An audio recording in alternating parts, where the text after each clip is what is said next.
Well, welcome you all. This is from React to Headless Pro with Next.js and Sanity. Hopefully you guys are excited to learn a bit about headless architecture, working with Next.js and a CMS to some of you might be new, Sanity.io.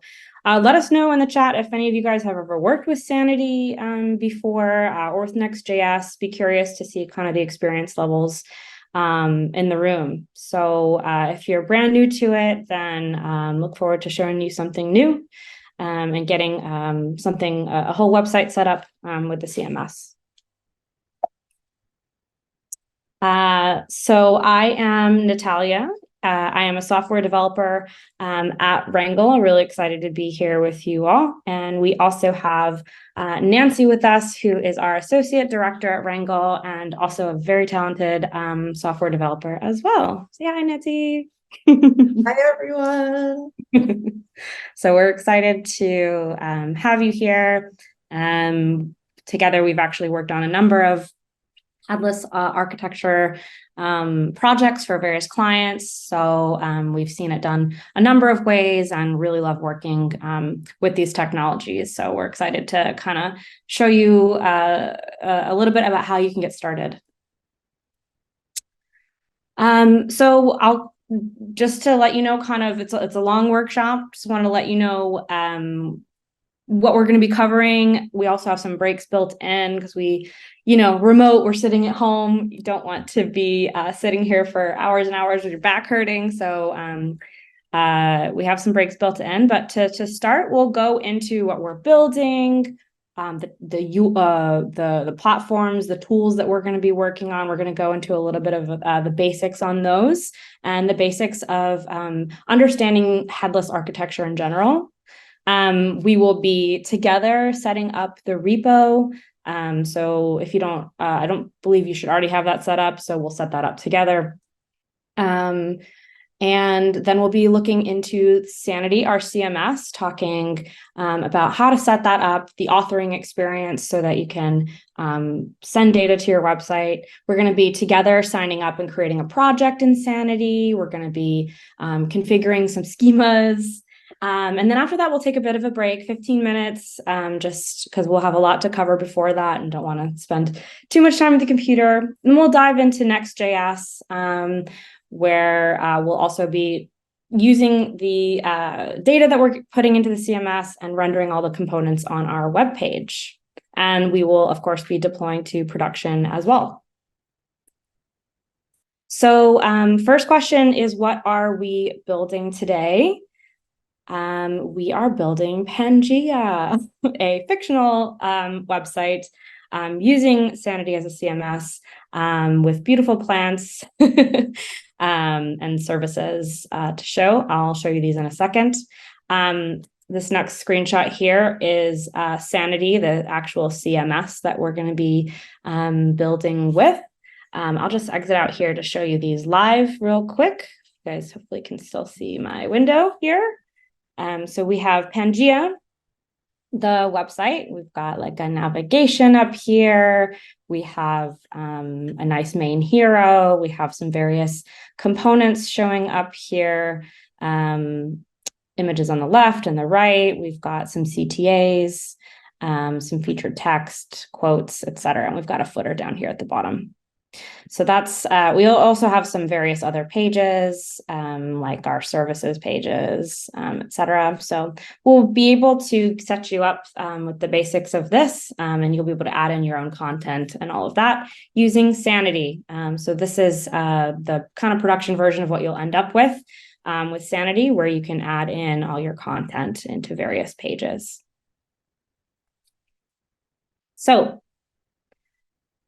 what is headless architecture? Nancy is going to dive into that with you all. So I'll pass that off to her.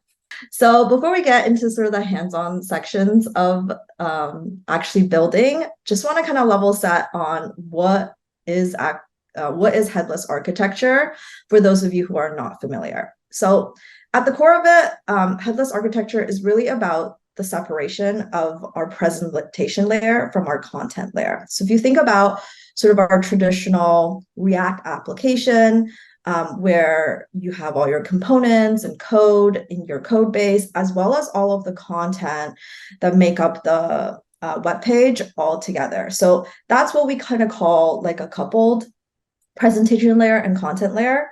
And what's great about that is all of everything is all in one place, right? So your developers can go in and add or change code, you can add or change content.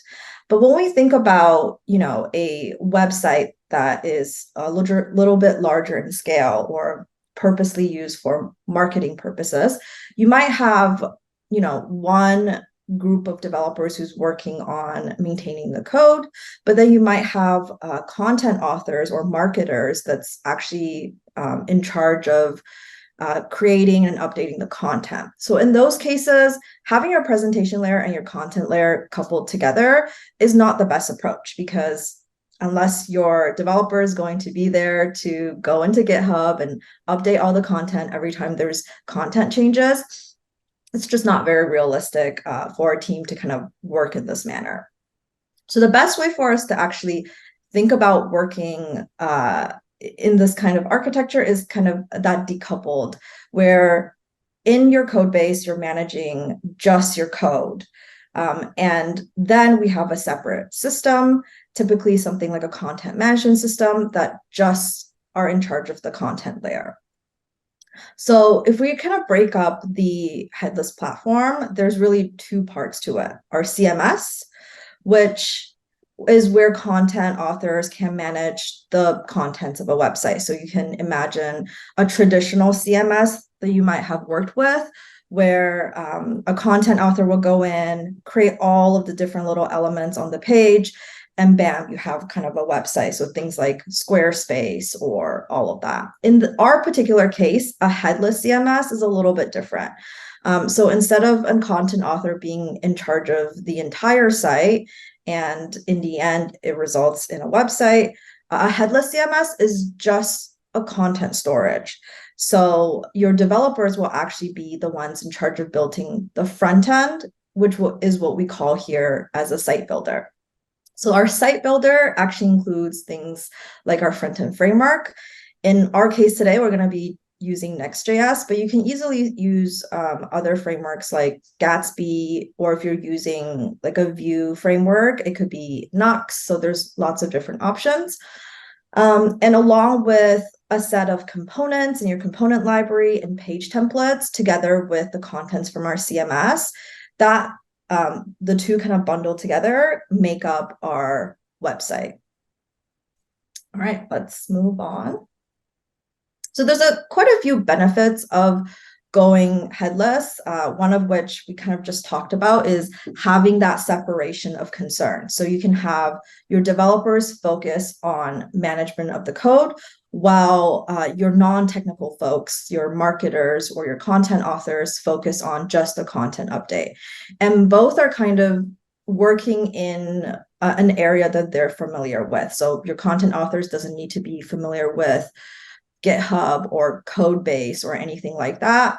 And your developers can spend most of their time focusing on code and what they're good at. Another great thing about going headless, since you have full control as a developer to the front end, is really being able to pick the framework that you want to work with. So it is framework agnostic.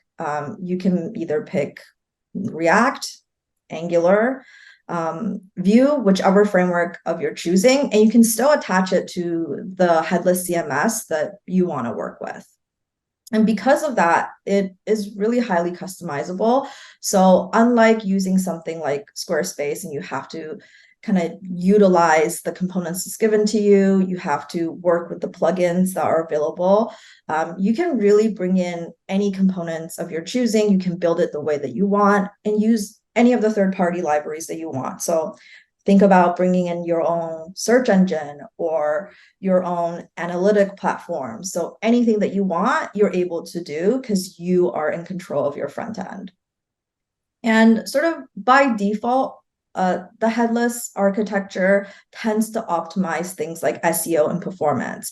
That's because we can utilize rendering strategies like server-side rendering or static site generation, which tends to be more SEO friendly and a lot faster. So we're going to go through that a little bit more, but a lot of this comes for free when you utilize frameworks like Next.js. I think this is often talked about a lot when you hear about people going headless or headless platforms, is that the same content can actually be used across all of your different channels. Because your content is actually detached from any sort of front end or any use case of that content, you can actually create and save your content in your CMS and have that be used in some sort of marketing website or some sort of mobile application, email, anywhere that you can query using an API, you can reuse that same content. So it's very versatile, especially as your company grows or your use cases for that content grows. You don't have to kind of duplicate it for every single place that the same content is needed. You can kind of reuse the same content. Cool. So let's take a look at the headless architecture in more of a visual way, especially relating to what we're actually building today. So where we want to start is choosing our headless CMS. So this is going to be where our content is going to be stored and where our author is going to be mostly interacting with. So there's a couple of different headless CMS out there on the market. Some you might have already heard of, like Contentful, Stackbit, Strappy, Sanity. There's a growing list of headless CMS out there every day.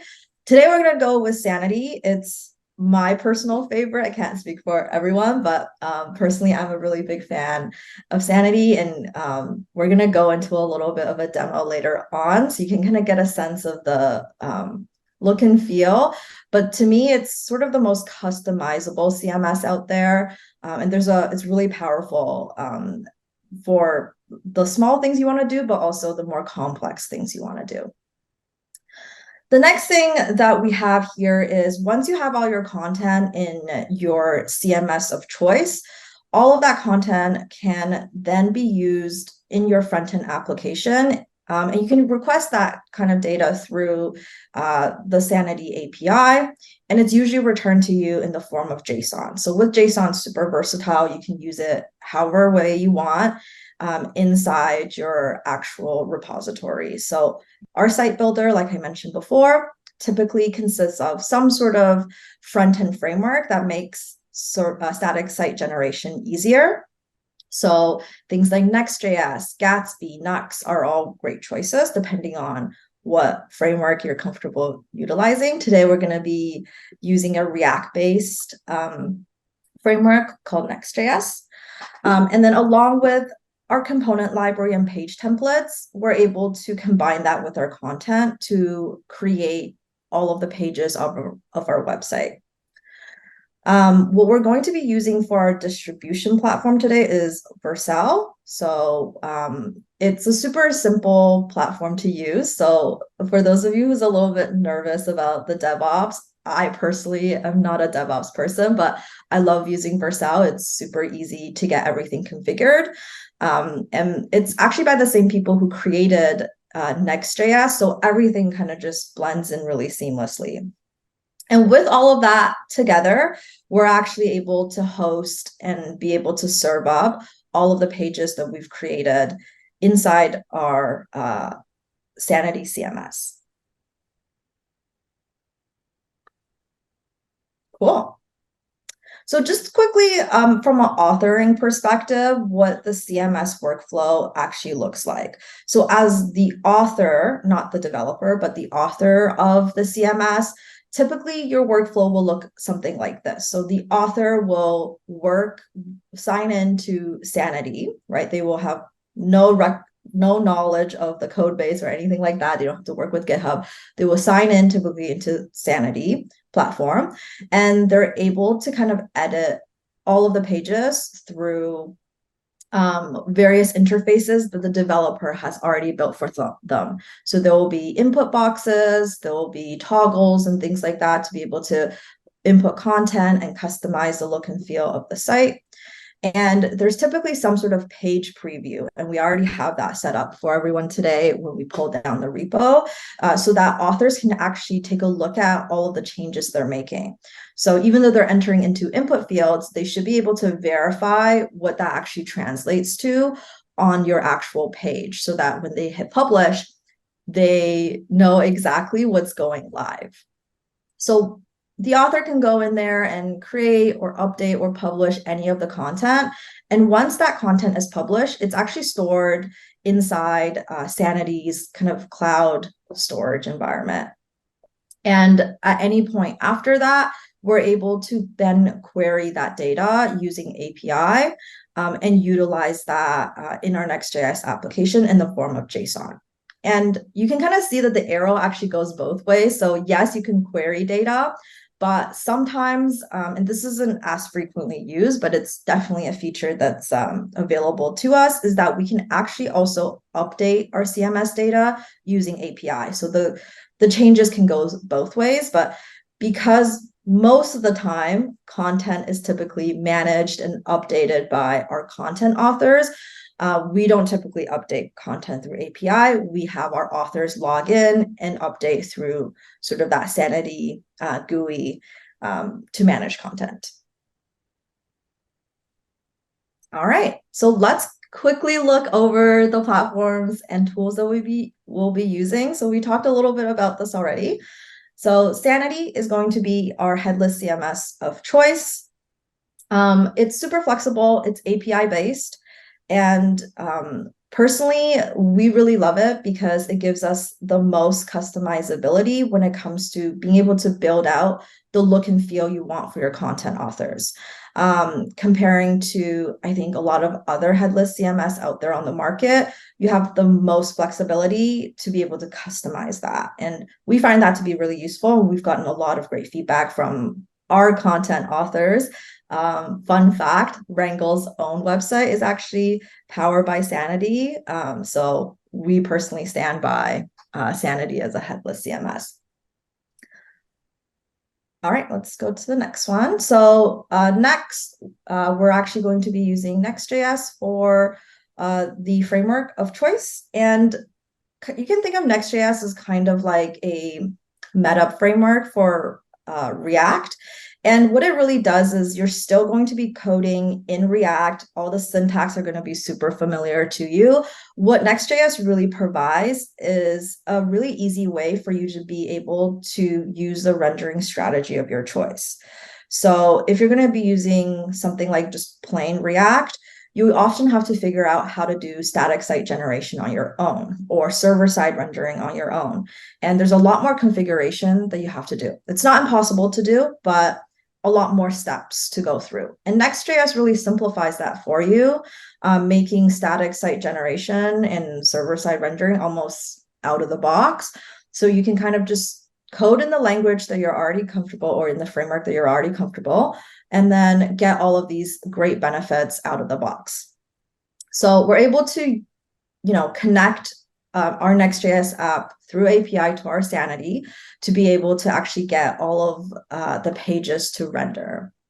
And unlike React on its own, with server-side rendering, so your pages are actually generated and created during build time. And that's actually really important. And one of the reasons why it's so fast is that instead of waiting for the user to load the page before or access the page before all of the content gets loaded, a lot of our content and pages are actually built in our build time. So what we're sending to the user as they're kind of accessing the pages is a complete built page.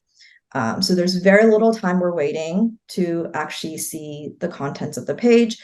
And because all the content's already on the page, that's why this is usually more SEO friendly, because it's a lot easier for search engines to crawl our pages and already be able to read the contents on it. All right.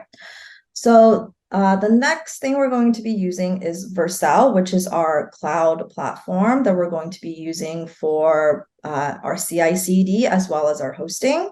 And this is super awesome because it really requires minimum configuration, especially when it comes to using things like SSR or SSG. If anyone has ever tried to do deployment in AWS or any of the other platforms, you know that just for very simple deployments, it still requires a lot of configuration. And if you want to do something like static site, it requires additional configuration that you typically have to look up and kind of play around with.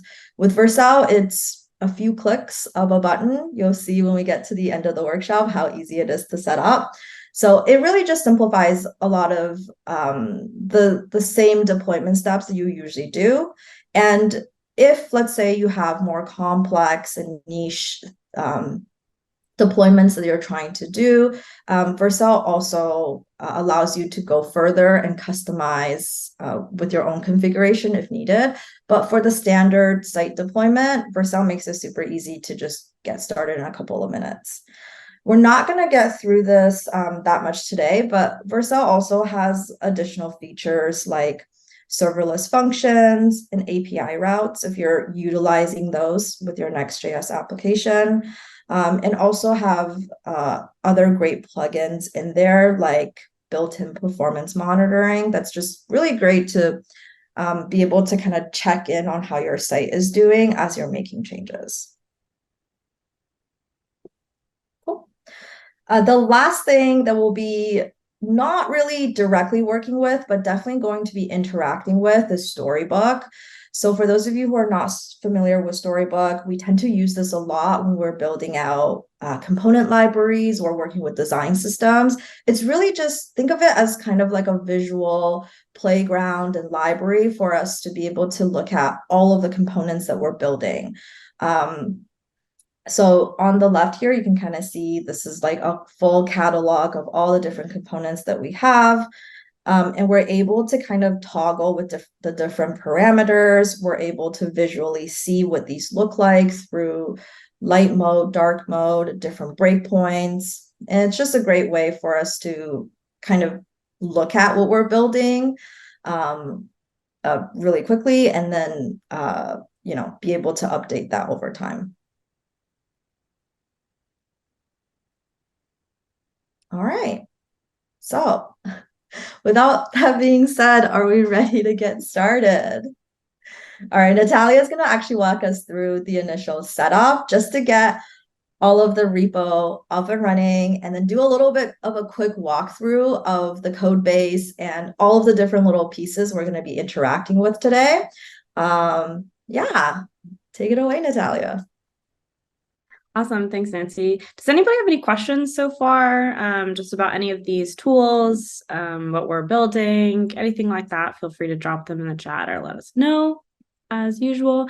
I think we maybe changed some settings as Nancy, you were talking. So I'm going to try to reshare and see if that worked to be able to share a whole desktop.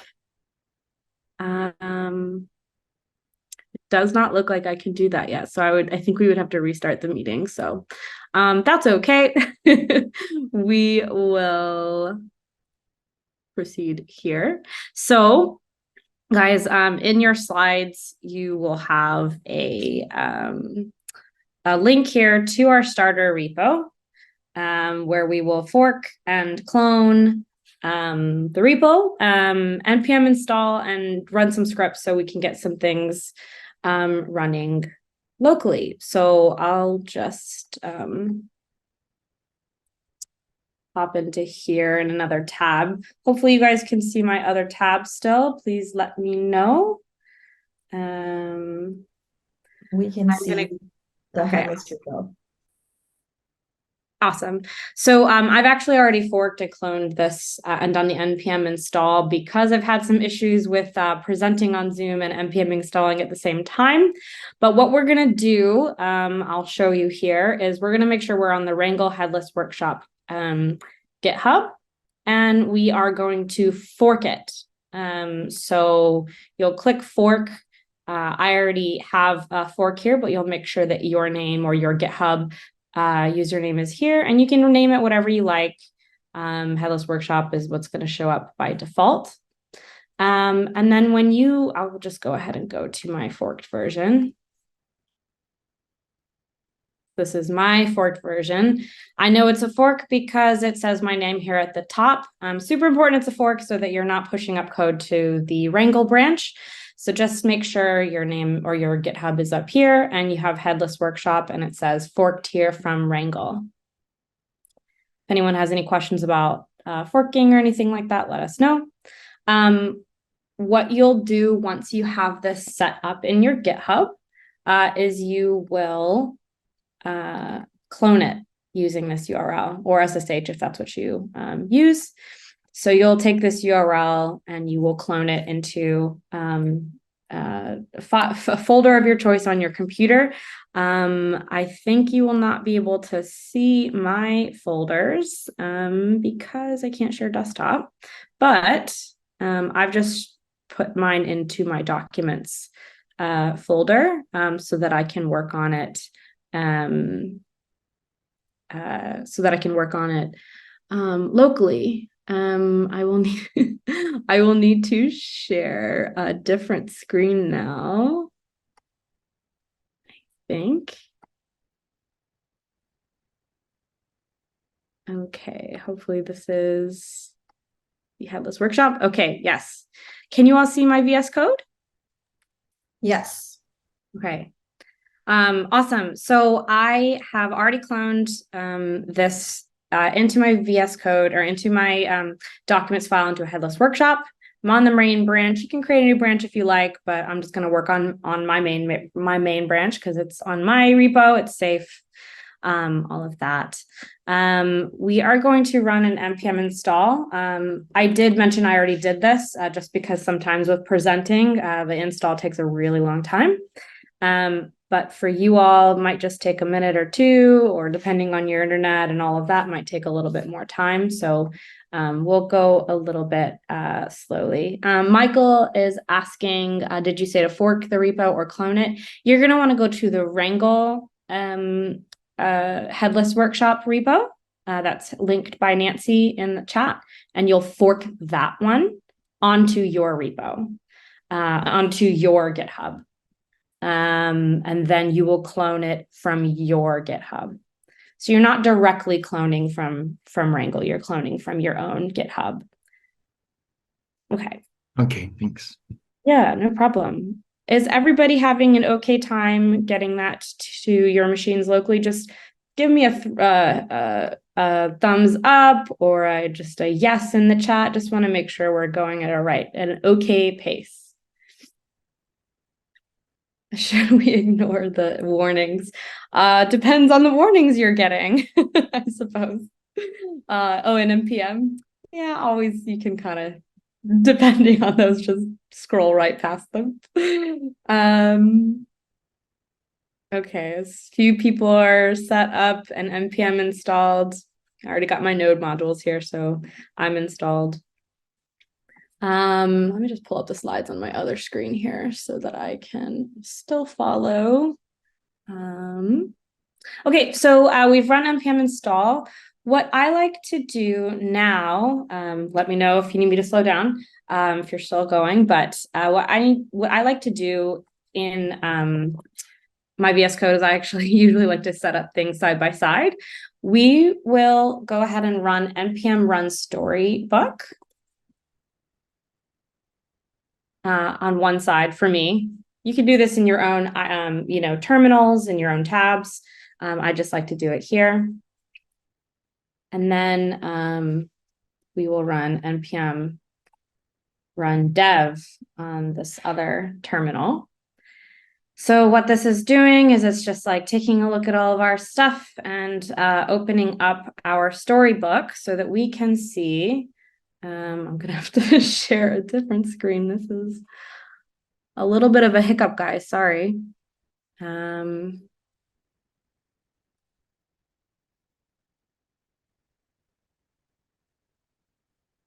Let me pull this over here.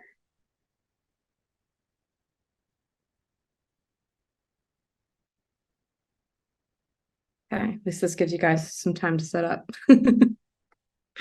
Okay. All right, so what this has done, you'll see in your terminal, it's going to open up localhost 6006. Let us know in the chat if you've never worked with Storybook before. I'm curious because this is something new for a number of our clients that we worked with. But also, it's pretty well known now, I think.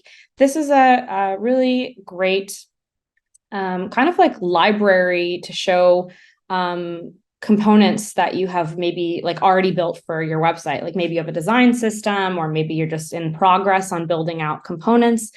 This Storybook is a great place to be able to show people who are not developers, like your project managers, your stakeholders, your leaders, your COO, CEO, etc., the various designed versions of your components.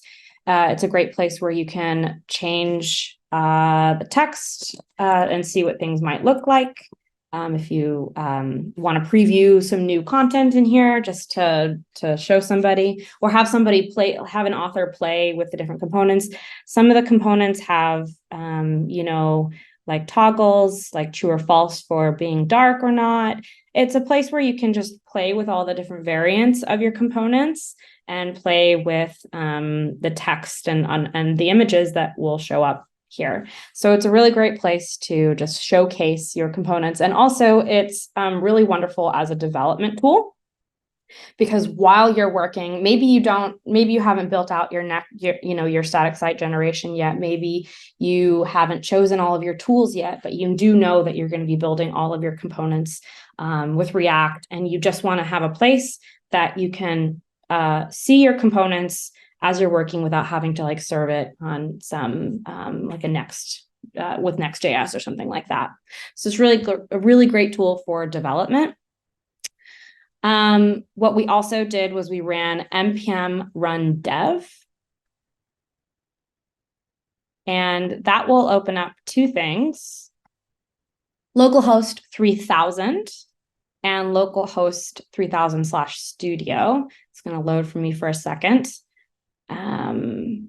But what this will do, don't know why it's still loading for me. Let me just double check my VS Code.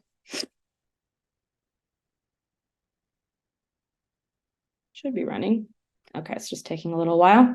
Okay, so you're going to get a little bit of an error here for localhost 3000, which is what's going to end up being like a preview of the website that we're building. And then we're also going to see that same localhost/studio, another error as well, because we haven't set anything up yet, but we're getting ready. This is where Sanity, so your CMS authoring experience, will show up. So you'll have some errors here, but at least we've got them running. So you'll notice that the Sanity Studio is actually within localhost 3000. So let me stop share. Sorry, this is not a little bit smoother, guys, with the desktop share, but 1 second here. Hopefully y'all are looking at VS Code now. The reason that you're seeing the studio kind of as part of that same Next server is because Sanity is actually just created in such a way that it's just built in kind of the same package as Next. So we've got a Sanity folder right here. We've got all of our schemas, which we will be working with in just a moment. Here we have our components here that we've already kind of pre-built for you. So we don't need to be building any components in this workshop. We've everything that you saw on the Pangea site is kind of just all a culmination of the various components that we've created here. And then we have our pages folder, which is part of Next.js. We'll go into it a little bit later, but part of the way Next.js works is that it follows your folder structure, and any pages that you want Any page templates that you create will be in here. We'll talk a little bit about why these are named this way, but this page template here will be what all of your pages will be based off of. So that's a little bit of a run through of the code of what we're looking through here. I'm going to just move this one over here. So guys, do we all have everything running in our terminals? See some messages in the chat right now. I'm sorry, can I just check something, Natalia? Sure. If I've just cloned the link that Nancy sent into my local host, is that fine? You will want to fork it, because what you'll do in the end is you're going to be pushing code to your own GitHub. If it's not a fork, it will be, I believe it will be sent, that code will be sent to our GitHub. You want to make sure it's a fork first, and then you'll clone. So that your remotes are correct. Okay, I haven't done that before. So I fork it from the link Nancy sent, and then clone that fork. Yeah. So when you fork it, it will be from Nancy's link. Then it will send you to your GitHub, where you can clone it from there. Oh, I see. Okay. All right. Thanks. Sorry about that. Yeah, no problem. Anyone else having issues running the dev scripts or getting this set up locally? If not, forgetting which screen you're seeing at this point, guys, you'll have to bear with me and yell at me and tell me I'm not seeing the right screen. Let's see here. So, okay, next, we will pass it on to Nancy, I guess. Nancy, let's see if you can share or not. Do you want to try, or do you want me to just? Oh, let me try first. Okay. Give everyone a little bit more time in case they're still wrapping up the setup. Yeah. Chrissy, I think I might have had the wrong version of Node installed, 18. I think that should be fine. Which one am I running?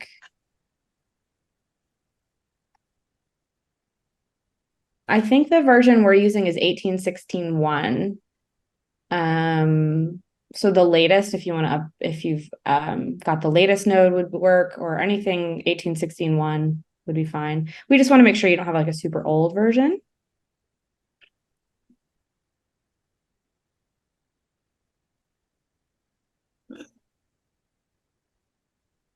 Yeah, it still says your screen sharing is paused. Oh, I've wow. never seen this before. So bizarre. Nancy, do you know why Chrissy might be getting a 404? Oh, let's see. I saw 404 as well.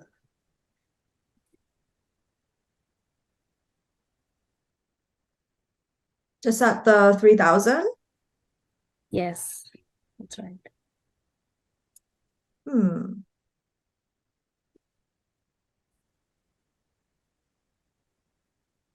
It could just be like a different error than the one that you're encountering, Natalia, but regardless, I think without the proper like setup, it's probably just not going to show up. So let's maybe try to get the sanity part set up and see if we're encountering the same issue. But at this point, it's like it's just going to break because we have nothing set up properly.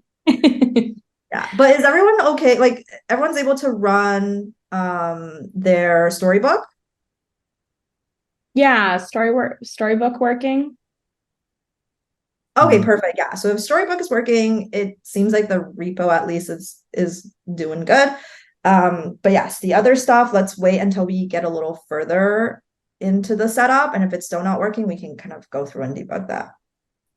I'm sorry, how do I check if the storybook is working? You'll go to localhost 6006. It's also in the slides, the actual URLs where these will be accessible. yeah, Chrissy has dropped the link in the chat. Thank you. Okay. Chrissy. Oh, so that's after I install the that repo. Yeah. So you'll install you'll fork and clone, run npm install on your local, and then you'll just want to follow slide number 18 if you have a copy of those slides. Getting all of this to show up locally on your computer will require you to run some scripts that we've detailed there in your terminal. Okay, cool. Thanks. Yeah, no problem. Okay, I will go ahead and hopefully share the correct screen. Hey. Yep. You're just gonna have to drive this a little bit today. Yeah, that's okay. Okay, guys, so we're gonna get some of this stuff that you're seeing errors on, hopefully working, by setting up Sanity.io. So Nancy, go on. Yes, let's get to that. So before we get to all the signing up on Sanity, getting all the configurations up and running, just want to kind of get a sense of what all these terminologies that you'll probably be seeing and hearing are all about. And I think one that you'll hear really often when you work with a headless CMS is about content modeling. Like, how do we do content modeling in CMS? How do we build out the authoring interface? And the one thing to really keep in mind, and this is where the biggest difference between a traditional CMS like Squarespace versus like a headless CMS that we're working with, like Sanity and Contentful, is that if you just sign up for Sanity today, you'll have a blank platform. Like there will be nothing in there for your authors to build off of. You can't just jump in and start creating new pages. And that's because think of headless CMSs as sort of building blocks to creating a CMS that works for you and your team. So it's not kind of out of the box, ready to go. It's almost like just Lego blocks for you to build out a full functioning CMS. So in order for us to actually build out a platform that works, we need to be able to build in all of the little interfaces, the inputs. We're going to have to think about how we want to model a page. What are all of the fields that a content author can go in and edit? And all of those require us to think about how we actually want to model our content, hence why it's called kind of content modeling. And this is going to be kind of different terminology when you work within different headless CMSs, but it kind of all means the same thing. But in Sanity, in order to create a content model, you actually will need to go ahead and create what Sanity calls a schema. You can think of schemas as like blueprints for a content model. So it basically, through the Sanity syntax, you're able to tell Sanity to render an input on the page or to group certain pages together, right? It's all of the little different ways that a page can kind of come together. And I was actually gonna, Natalia, maybe you can kind of do this for us, but maybe we can get a bit of a visual of that Sanity platform that you kind of showcase at the very beginning. Just before we dive into the different types of content models, like let's actually just take a look at what Sanity even looks like. Do you have like, yeah, cool. Okay, awesome. So here you can kind of see a finished Sanity platform. So this is what the end result will look like. So in here, you'll see that all of our different tabs, like all of those are custom created, meaning that you get to actually create a tab called, or like a folder called pages, or a section called global. And this is where when I talk about flexibility, like this is super awesome because you could be creating a very different website than what we're creating. And the kinds of ways that you want to group things is very different. You might have a blog on your page, so you want maybe an additional section to cover all your blogs, or you may have, authors or other things that you're kind of grouping together. So this what Sanity allows you to do is kind of customize that platform to your needs and isn't sort of a one size fit all solution, which can be nice and can be challenging because, if it's not out of the box, you kind of have to figure out how the grouping works. So the way that we kind of like doing the grouping is typically thinking about our website as sort of different pages. So you'll see in our first tab is where we group all of our different pages. So authors can kind of come in here and be able to create new pages with its own title, with its own slug, and they're able to then add in different sections of the page. So not only are they able to update the content, but they're actually able to really pick and choose what component they actually want on the page and the order in which they come in. So you can kind of see here on our services page, we've got these different components. This is our media module, right? And all of the configuration that's needed to create our media module, like the heading, the body, the CTA. So all of this is kind of what makes up our page. Awesome. Okay, let's head back to the slide, just so you guys kind of get a baseline of what we're all talking about here when we're talking about the different kinds of content models. So when we're thinking about how we actually model all of those things that we just saw in our Sanity Studio, we kind of think about 3 different types of content models we can create. The first type is really just a page content model. So that's when we clicked into our homepage or our /services page, all of the little fields that's there in order to create our page will be in our page content model. So things like our title, things like the slug that the page is actually going to live on, and all of the different sections will be what is necessary for a content author to fill out in our page content model. The second is those page modules. So think of those as those different sections or components within a page. So things like your hero component or a quote component, right? Any of those little building blocks that make up your page are your page modules. And they typically sit within your page content model, right? And they can be rearranged and added or removed by your content authors. So these 2 are the ones we're going to be mostly working with today to construct our page. But typically when you're scaling up a real application, you'll find that you'll often also need a third type of content model, which is what we like to call like a data object or like a data only content model. So with the first 2 kinds of content models, they're directly reflective of your UI, right? So a page mirrors the entirety of the page structure. Your page module mirrors your components, but with your data objects, they're not necessarily always one-to-one to something that you can see on a page, but they're really powerful to be able to store like metadata, things that you may need. So things like global SEO is often put into a data object kind of content model, or all of your redirects, right? So you still want somewhere for content authors to be able to manage it and group it together, but they're not necessarily tied to like something maybe visually seen on the page. Awesome.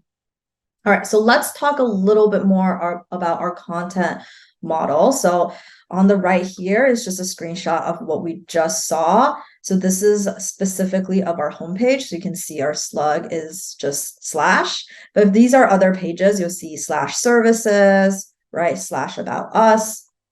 And again, with the page content model, it really just mirrors the information that we need of a single page. So this is just a very simplified example, but with a real application, you may oftentimes need things like additional SEO meta fields, right? So you might need a description on here, or maybe even an image so that you can have all those metadata be available for your page. So you've got your metadata here, and then you've also got your page layout. So now looking at the sections, these are all of the visual layout pieces that actually make up the visual elements of your page. So for this particular homepage, we start with a main hero component, a couple of media modules, CTA banner, and you can kind of see with the 6 dots on the side, we're able to, as content authors, reorder these. So dragging and dropping these into the order that we want. You can click into them and edit any of the fields on there. Cool. All right. Next one that we're talking about is the page module. So similar again to what you've seen before, if we clicked into one of those sections or one of those components, for example, here we've clicked into the CTA banner, you'll see that within these components, there's additional fields and configurations that you can kind of put on here. And that really depends on the component that you're working with. So some component may have more configurations, more input fields, some has less configurations, and that's more or less depending on how you've built out your component. But here, any of the pieces of that component that can be edited, we want to mirror in our CMS. So we've got like a heading here that we can enter content. We've got a couple of toggles to see if the CTA is going to be enabled, whether it's going to render as a primary CTA or a secondary CTA. That just changes the visual element of it. The URL, right? Like if I click on it, where should it redirect, and the actual text. So these are all of the little pieces that your content author can actually go in and update for each of your component. All right, so in order for us to actually create all of these different types of content models, like I mentioned before, the way that we do it in Sanity is through defining what Sanity calls a schema. So on the right here, you'll see an example of the syntax for creating a schema over here. Specifically, the example that we've got on the right here is on creating a CTA banner.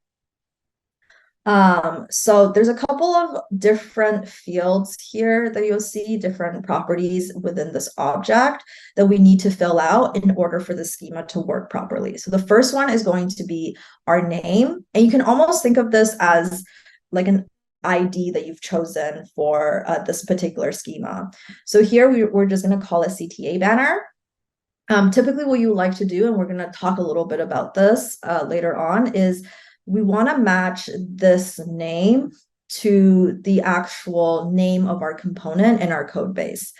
And we'll see why a little bit later, but essentially what we want this to be able to do is identify which component all of this information and this content model is related to, so that we can kind of match it to the component in our code base. The second one is our title. Right, so title is, you can think of it as the actual display name for it. So this is what your content authors will see in the CMS itself. It will be all of the labels that they'll be seeing, so that they know that they're selecting the CTA banner. So usually you want this to be more readable and not like an ID. You want proper spacing and capitalization, just because it's more for like your interface and for display purposes. Then you have all of your fields. So this is actually what's going to define what are all of the different inputs that you saw that's necessary for this particular content model. So you saw that earlier with the CTA banner, we've rendered a kind of a string input field. So in order for us to do that, we define the type, we define the name and title, and you can also add other things like validation to this field, right? So there's additional things you can configure to make sure that your field has the right kind of content entered in. Just a note, when you're kind of working through this, that you will see all these define field and define type functions kind of being utilized all throughout. It is optional. We like to kind of put this in here because it helps to do some type check in case you forgot or even misspelled some of these properties. It'll give you an error just to say you're missing certain types, but it's completely optional. Essentially, these schemas are really just object-based, right? So these are just objects with your different properties and values, and these functions are just there for type checking. All right, so wanted to kind of zoom in a little bit onto these different schema types, so the document versus object. Actually, Natalia, if you want to go back to the last slide here, in case people missed it. Right here, okay, so you see on line 6, we actually define a type for this schema.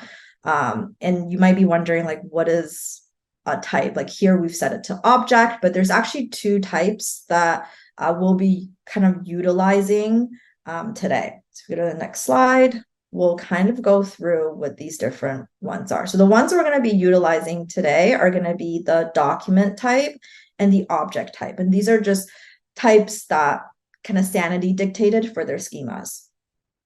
So let's take a look. So the document type is almost like a parent schema type. So think of it as the parent to all of your other schemas and content models. So this is where all of your other types of schemas could live. So one of the things that's really useful for why we set certain schemas to document is that when we're actually querying this content, right, through our API, document types can be queried versus objects cannot be queried.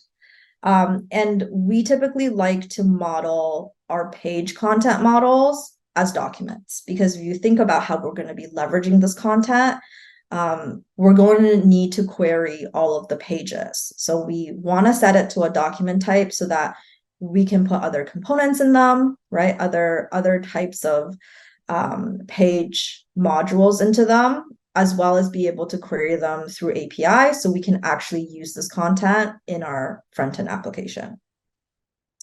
On the other hand, objects are really just used to define other custom types. So you'll see with all of our page modules, our components, like the CTA banner that we just looked at, it's really just a way for us to define a series of fields with string types, number types, arrays, right? So that we can then plug all of those into our parent schema type, the document type. And one thing to note here is this cannot be queried. So I can just query all of our CTA banners. So we want to be very careful about when we use object because we can't directly interact with them. So if for whatever reason you want to be able to query all of a type of content, we want to make sure to set that as document. But if we know a type of schema is always going to live within a document type, it's safe to put this as an object because we don't need to kind of query this separately. So in Sanity for today, you'll see that all of our components are going to be modeled using this object type, and all of our page are going to be modeled using the type document. Yes, a lot of this can be really confusing when we're just going through this, but once we get a little bit more hands-on, Natalia will walk you through all of the little pieces and how to configure everything. Okay, so once we've kind of set up our schema, we want to actually define the different fields within our schema.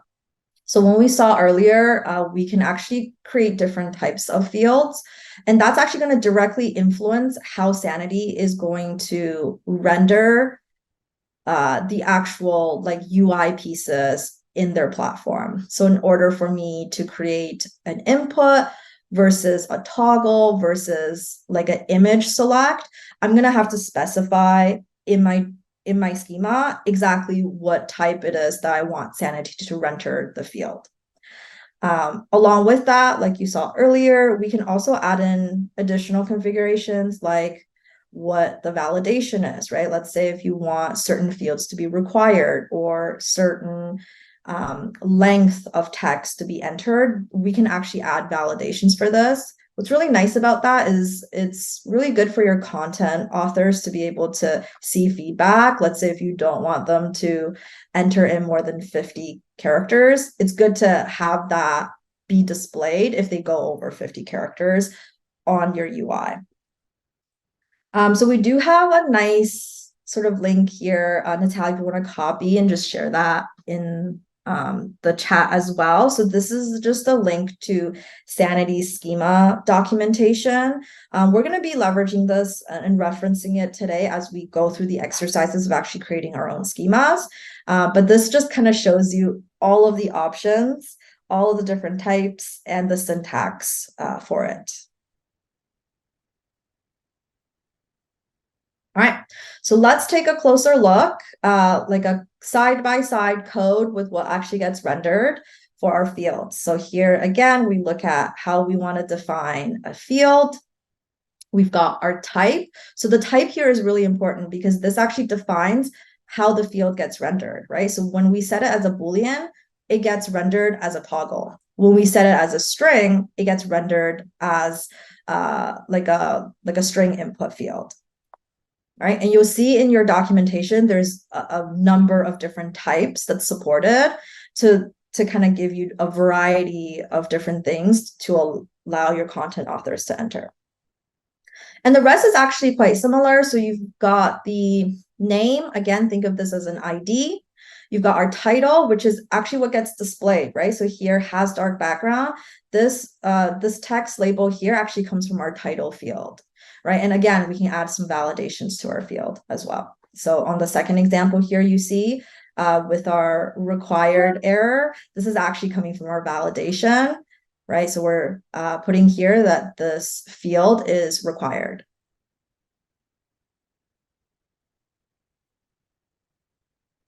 Awesome.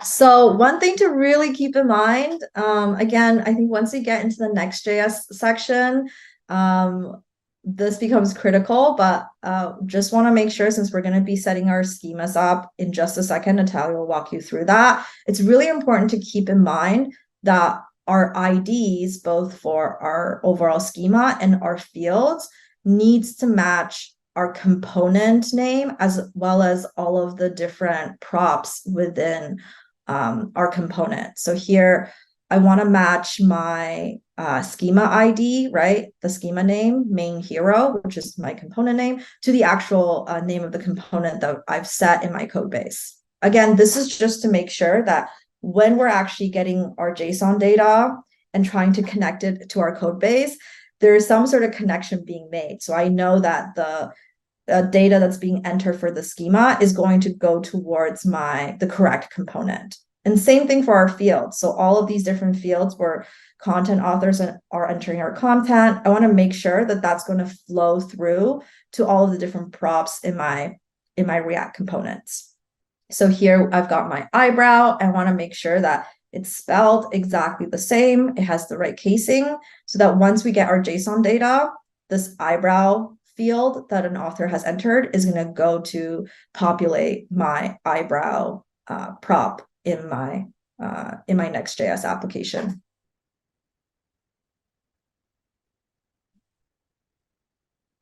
All right, it's time to get started. Natalia, take us away. We're going to first start with just some of the basic Sanity Studio setup, and then we'll start to do some coding. Okay, guys, thank you so much, Nancy. I know that that's a lot of kind of abstract content. I'm a very visual and person who learns a lot more easily with following with this documentation, like also seeing like very concretely what's happening. So hopefully everything that we've kind of been talking about starts to make sense shortly as we build out this Sanity account. So we've you guys are running your local scripts and you're getting errors. And that's because you guys don't have a Sanity Studio yet. We ran the scripts a little bit ahead of time just to get those going, but let's set up Sanity.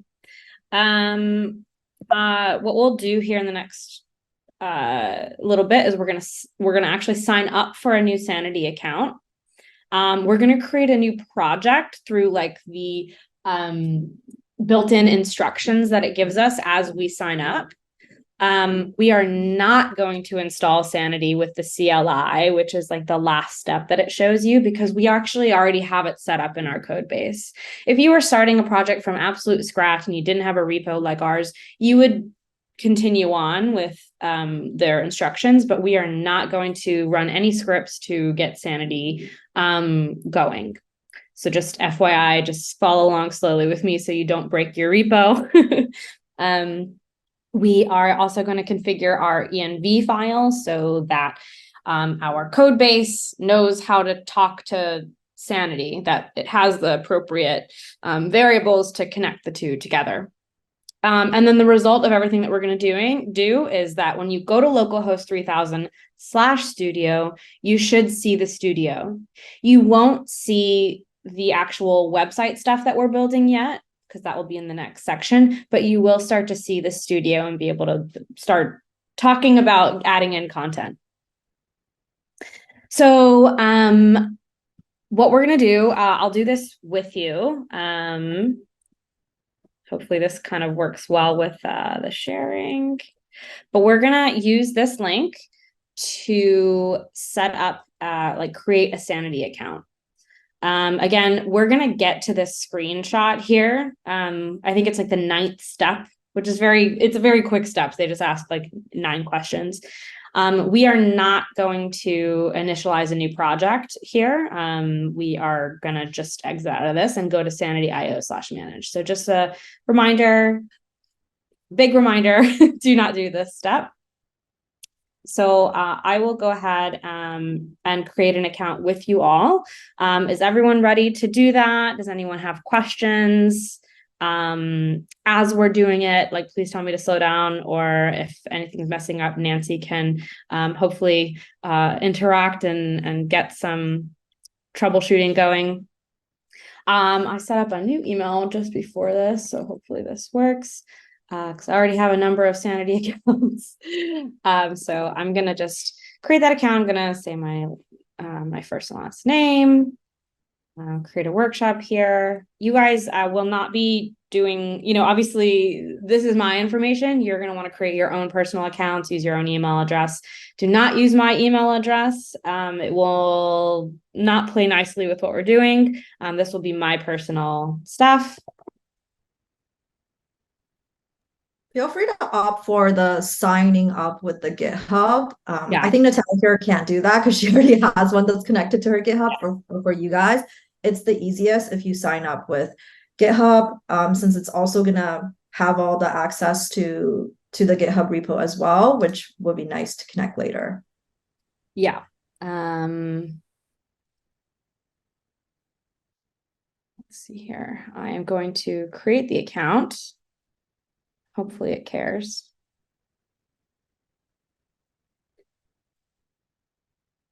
Here.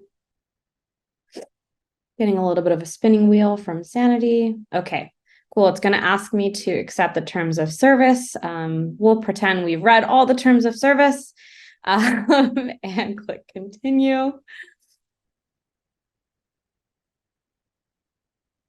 I don't know if it's slow for anyone else, but sorry for the presenter. Yeah, I think when I'm presenting, things just start getting a little bit slow. So here are the steps. You see step 1 out of 10. I'm just going to fill these out. I'm doing this for work. I am fairly fluent with JavaScript. I am in engineering. We'll say team leader today.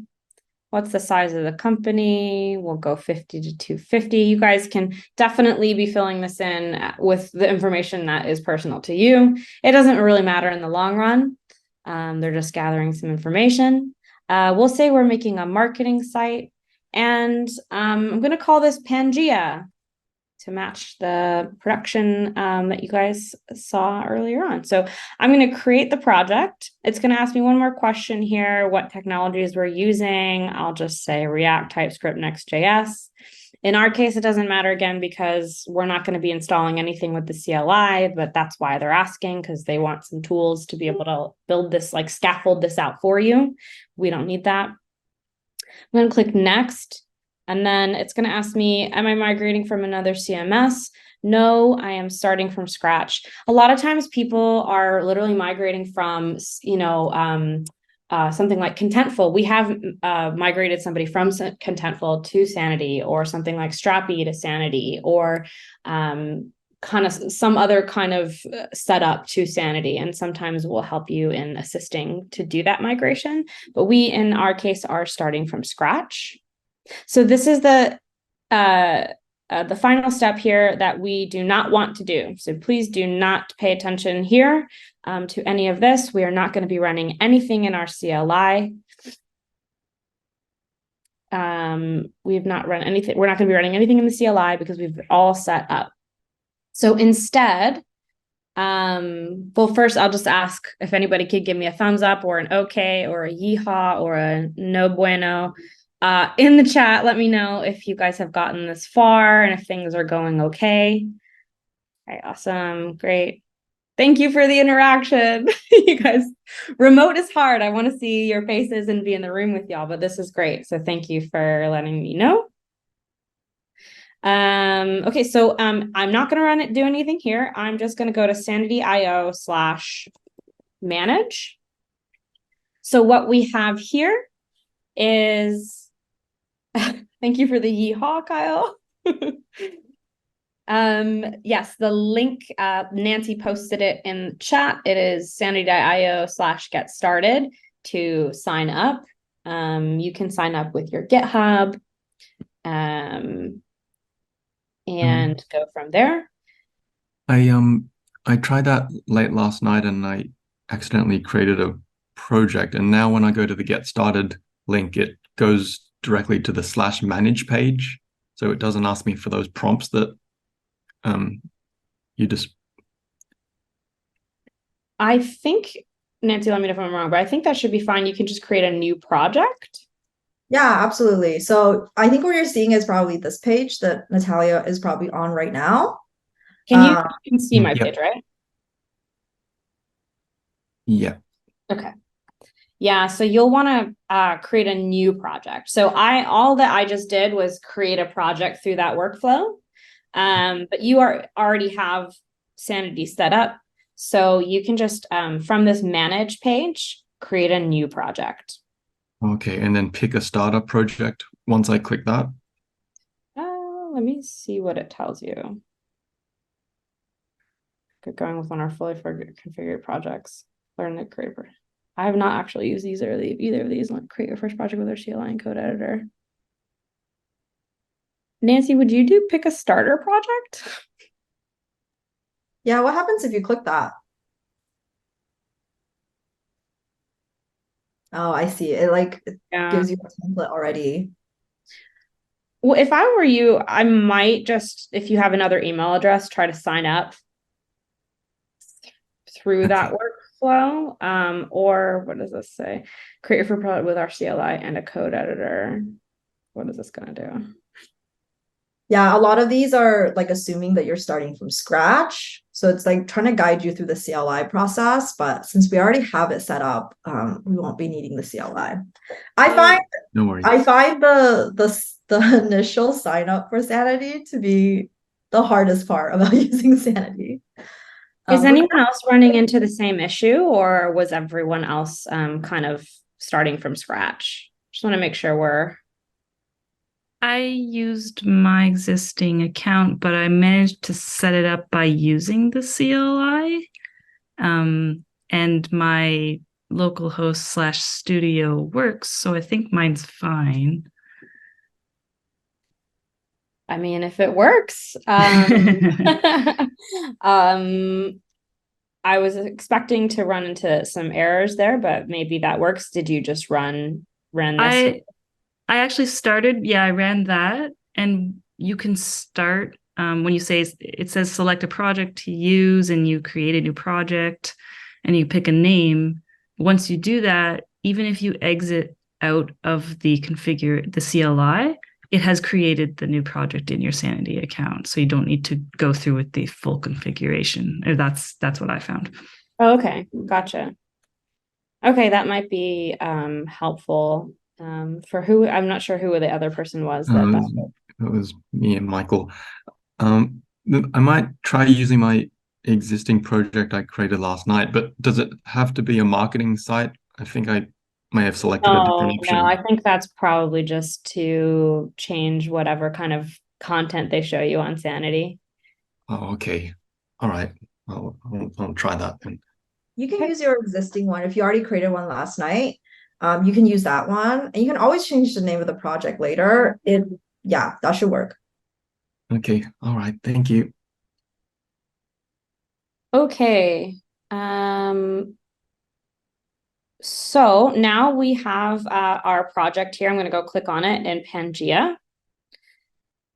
I'm just moving on to I'm not going to switch my screen yet, but I'm just moving on to the next slide. We are going to need to take some information from this manage page and connect it into our code. So I will show you where those things are. Actually, let's see. I'll stop sharing and share my code instead for now. Okay, so in our code base, we have 3 chats. Okay, great. So in our code base, we have an env local.example. You can go ahead and just change this to env local. I think I already did that. Just delete this one. And in here, you're going to see Next public Sanity project ID. And what also is empty is the Sanity API read token. These 2 fields here, we'll need to fill in ourselves. So you won't be filling it in with any of the information you're seeing here. This is mine. You have your own project IDs. If you, I'll stop sharing and share back. I'm sharing my Sanity screen now, my manage screen. So that environment.local, remember to remove the .example. That environment local requires the project ID. So in your own project, you will see an ID that is different than this one. You're going to want to copy that and add that to your environment.local. So that you can associate your code and all of that with this Sanity instance. And then it's also going to ask about the token. The token you are going to create in this API tab within your Sanity manage area. You're going to go down and add an API token here.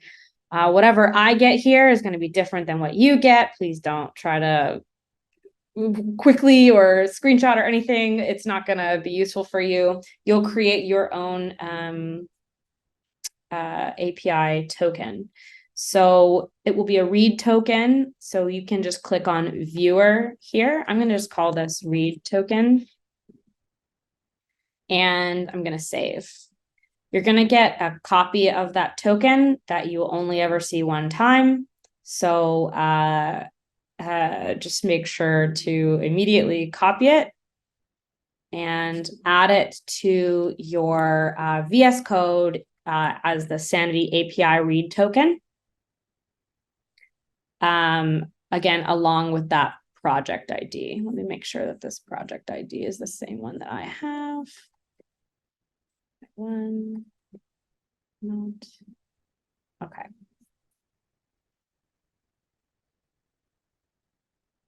So anyone having any issues finding those areas, please let us know. I'm going to just give it 1 minute so you all can do that because I need to run something and then share in just a moment. Can I ask, do we keep the data set as production? Yes, you can keep the data set as production. That's already entered there for you. Okay. So once I will share my screen now. Where'd you go? Zoom disappears sometimes. Anyone else find that through all of this COVID remote work 3 years? Okay, so once you have copied those over, if you go to localhost 3000/studio, you will see a CORS error. Does everyone see that error? Don't do anything yet. Hopefully everyone sees this error. That is expected. We want to just continue through this error. We want to add the CORS origin. might ask you to sign in again. Just make sure to click the right one that you signed up with, Google, GitHub, or email password. In my case, it was email password. And then you should be led directly to your Sanity instance. Upper, maybe, do you want to let us know what you're seeing if you've missed something?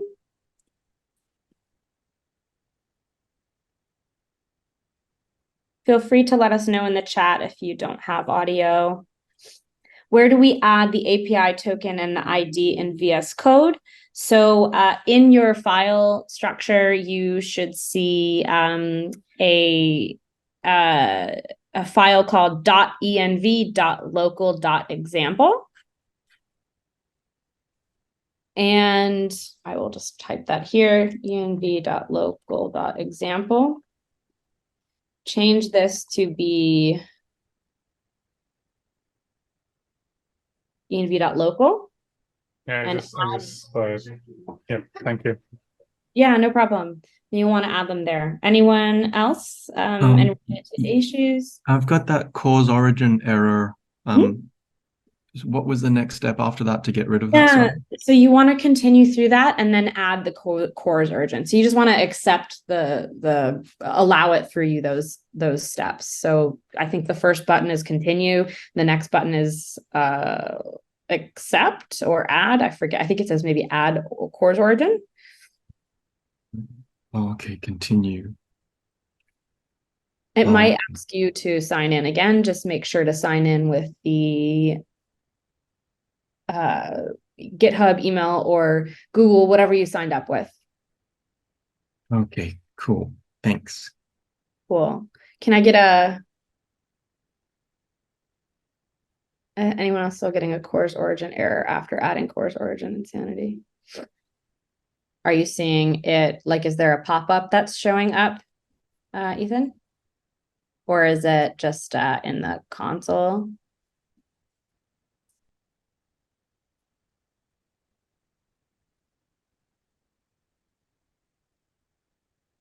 Not sure.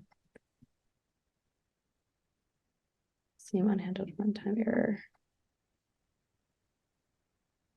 Are you getting that error when you go to 3000/studio? Nancy, do you know what might that be? Unhandled runtime error cores issue might be? Yeah, can you double check under your cores area in Sanity that it's been added correctly? I don't know if you still have that open. I can go back to manage. Yeah, you can head up back to manage. Studio / Sanity. So we'll go to sanity.io.manage and then go into Pangea. Try settings. Settings here. That's somewhere on this page. Somewhere. Cores origins are an API, it looks like. Oh, nice. Yeah, so you want to make sure this is there and it says localhost 3000, or just want to make sure that in case you're not hosting at 3000, okay. Looks like it's working. Just because I did not have credential allowed. Okay. Cool. Mine only has localhost port 3333. Should I add it for 3000? Well, it depends. If you go to So I should just switch the web page to 333 instead of 3000. Well, if you go to whatever it says the local host is, Okay. do you see Sanity? Does it work for you? Try. So for me, it's 3000 and I'm seeing my Sanity, which I think hopefully I'm showing that here on Zoom. Yeah, you just need it for the 3000 since we won't be accessing it for 3333. Okay. No, mine isn't working on localhost 4x3 either. Like it says the site cannot be reached. Oh, we won't be using that one. So it will just be the at 3000. Yeah. So in that area, you can add 3000. And see if you go there, you should be able to see the Sanity instance. I'll move forward. Let us know if maybe we can help troubleshoot in the chat for anyone else having issues. Sounds like we're good to go.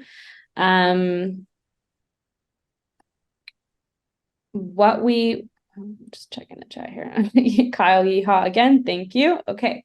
So what we're seeing here is our Sanity authoring experience, which isn't very much at the moment, but we have already set up for you. Nancy mentioned earlier that you can customize this whole interface to be what you want. We've already set up for you like a global tab, which has our navigation, some menu items that you can add, our footer tab as well that has some fields and links that you can add. And then we've got pages that we've already set up for you as well. If you create a page, you're just going to see that there's only a title, which is pretty boring. Can't add too much to the page yet. So we are going to, so we're going to make this a little bit more spiffy.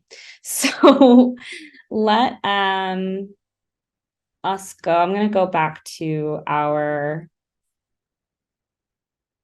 I don't know if you guys can see my video right now. I have very, very bright sun going directly into my eye right now. So pardon me if I'm a little slow. I'm going to go back to our slides really quick, which hopefully you're seeing here.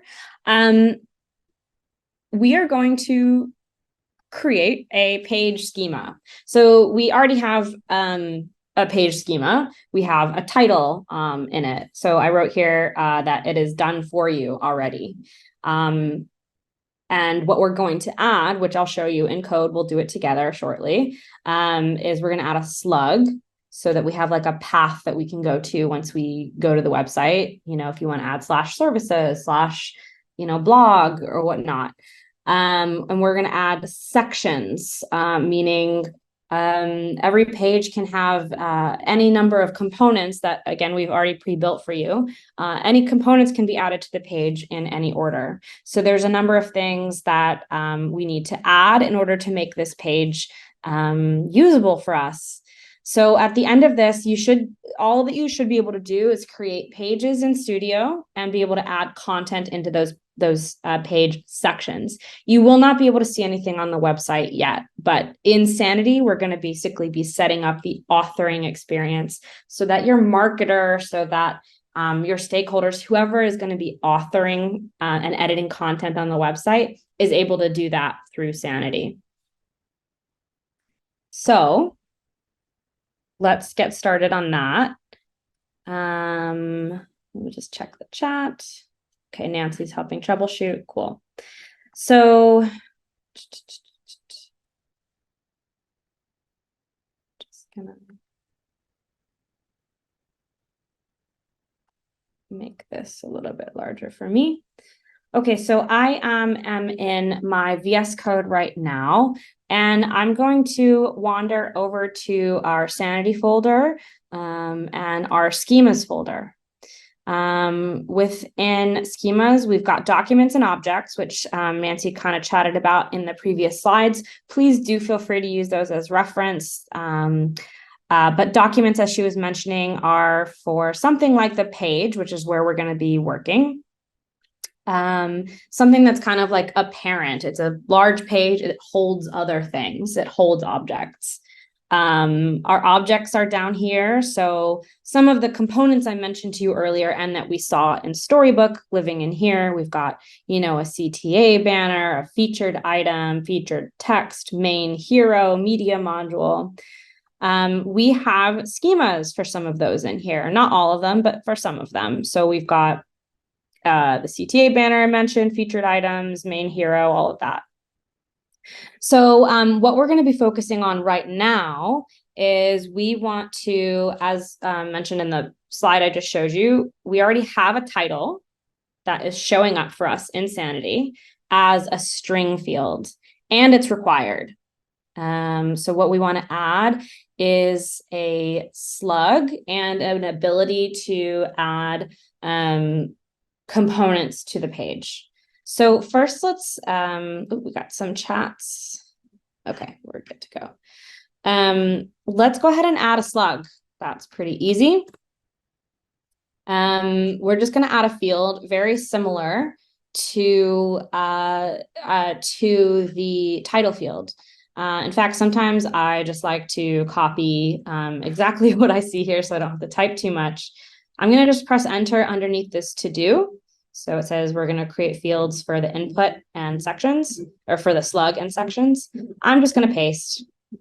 The type is actually not a string. It's actually going to be a slug. A slug is different from a string because a slug can only be used one time, like an ID. You'll get some validation errors if you try to add a slug that has already been used before, whereas with a string, you won't. So this is a type of slug, and the name of it is also going to be slug.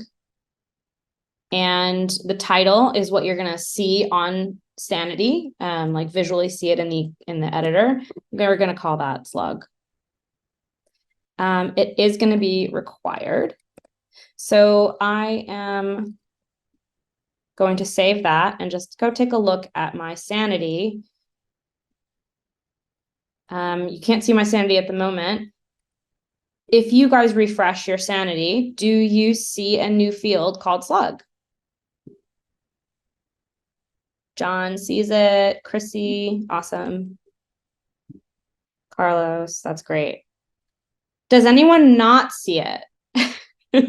Maybe it's a better question. Sorry, where are we looking? Is it on the left next to pages and global? Yeah, if you go to here, I'll actually just share. So if you go into Sanity, when you create a page, you will see the title here and you'll see a slug. Okay, yep, I got it. Thanks. Yeah, no problem.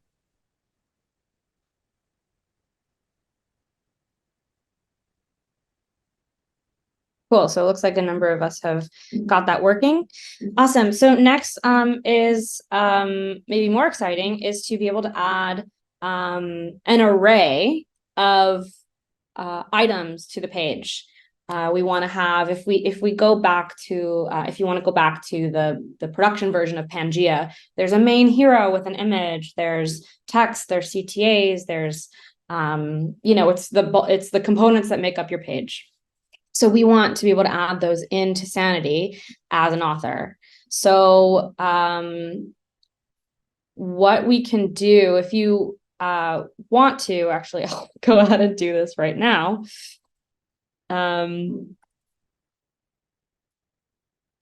What is the link for our Sanity schema documentation? Let's see.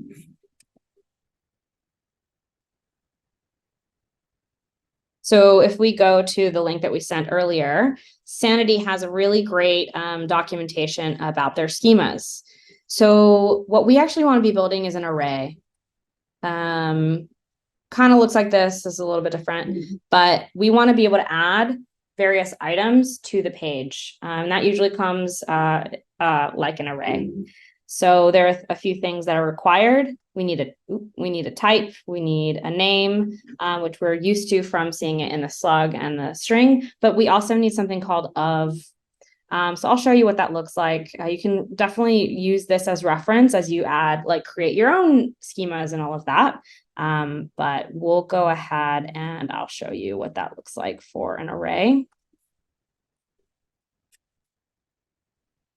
So for an array, we're gonna use this helper function here, define array member. We're already using like define field here, define type. We're gonna use, I'm gonna actually just copy this here. I always do this, type less. I'm gonna copy define array member. I'm gonna switch that here. This immediately knows that this is wrong because it's not an array. And it's not set up like an array. We'll change the type to array. we are going to name it sections. And the title that you'll actually see on Sanity will be sections as well.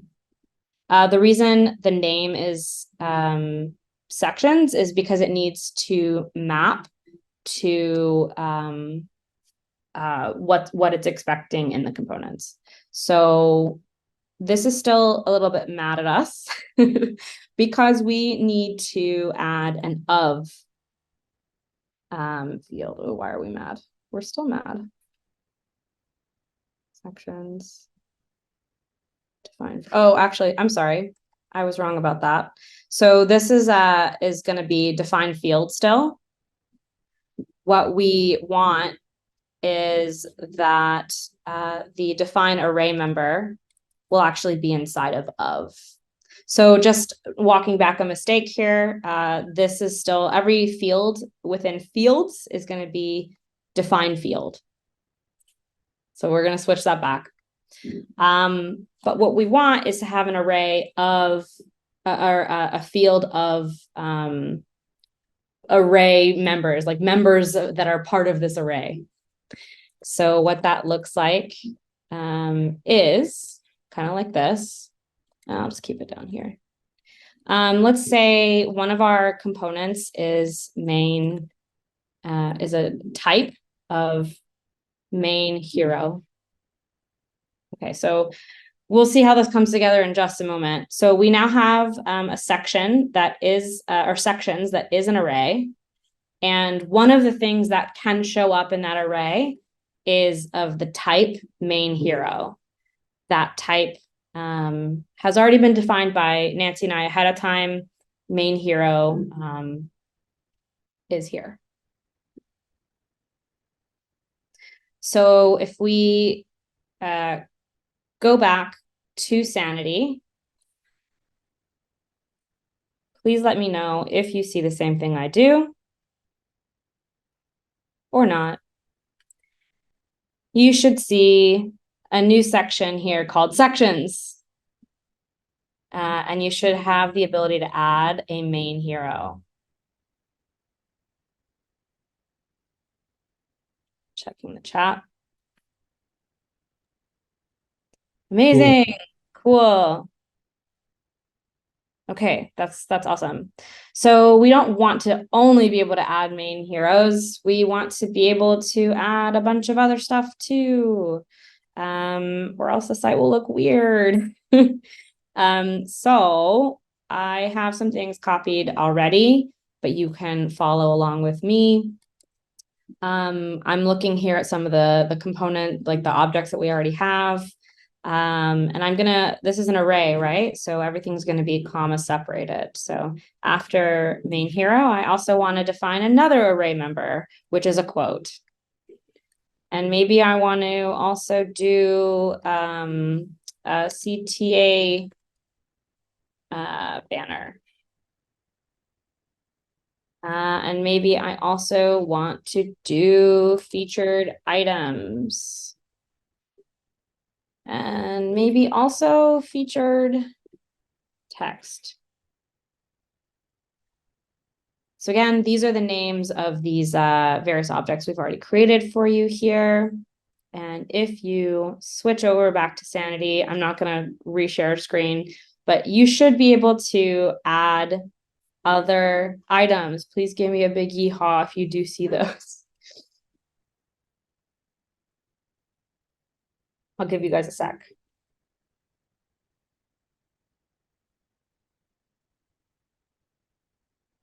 Okay, awesome. I will actually show you what that looks like just to make sure.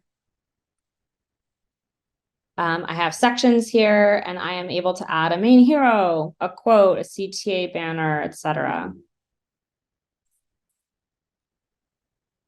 Yep, cool. It's working. Yay. Okay, that's awesome.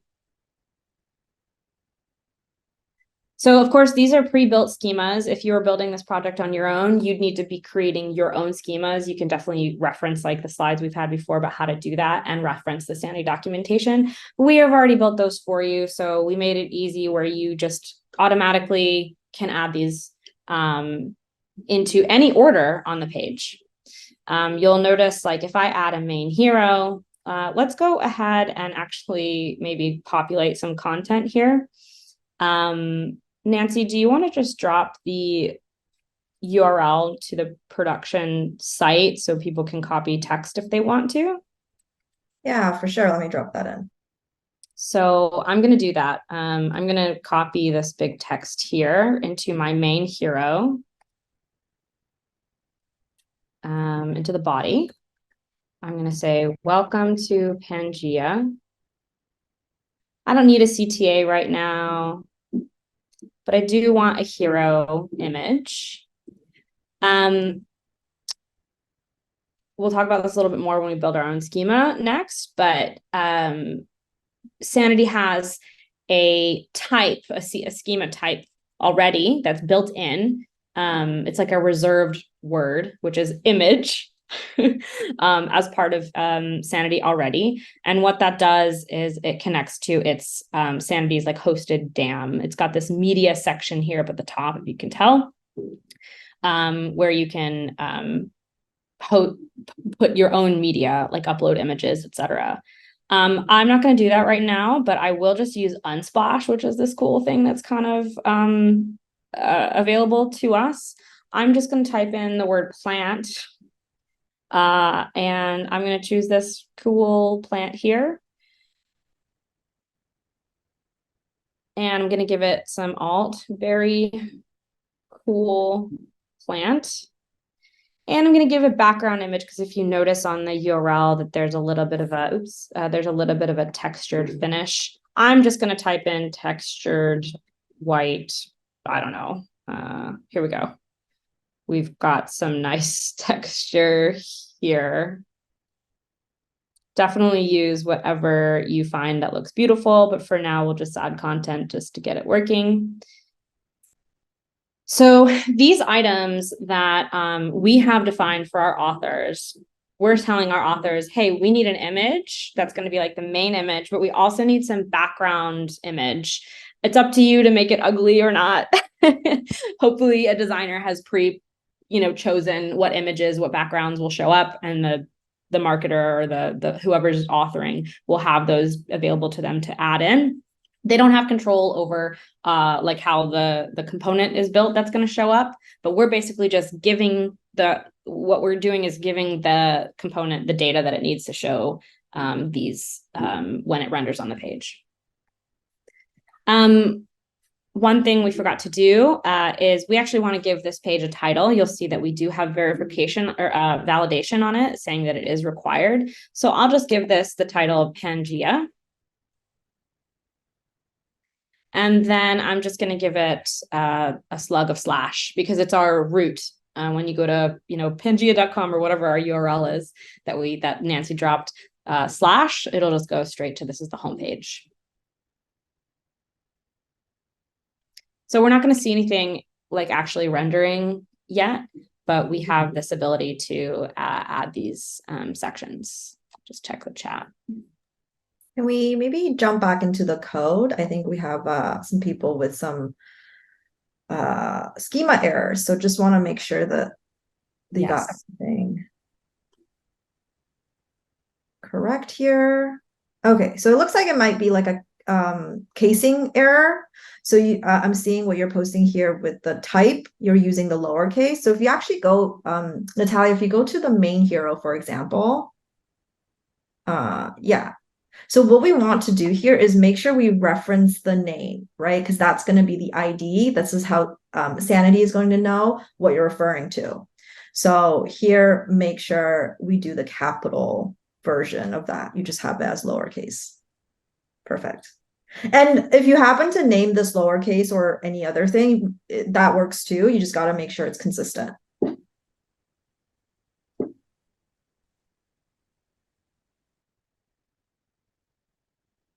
Thank you. I was just referring the objects list in the sidebar in VS Code and just started typing those. I didn't realize these are the names we are referring. Thank you. That's my fault. I should have mentioned, as we're adding everything here, these types are referencing, as Nancy just mentioned, the actual like strings here need to match the names here, including the type or the casing. Everyone else good to go? Okay.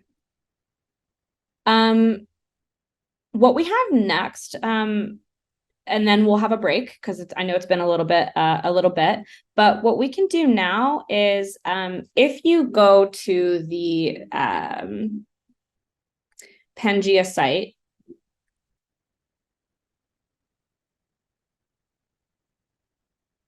you'll notice that we have this like dark section here that's got an image on the left, some text heading and body text on the right.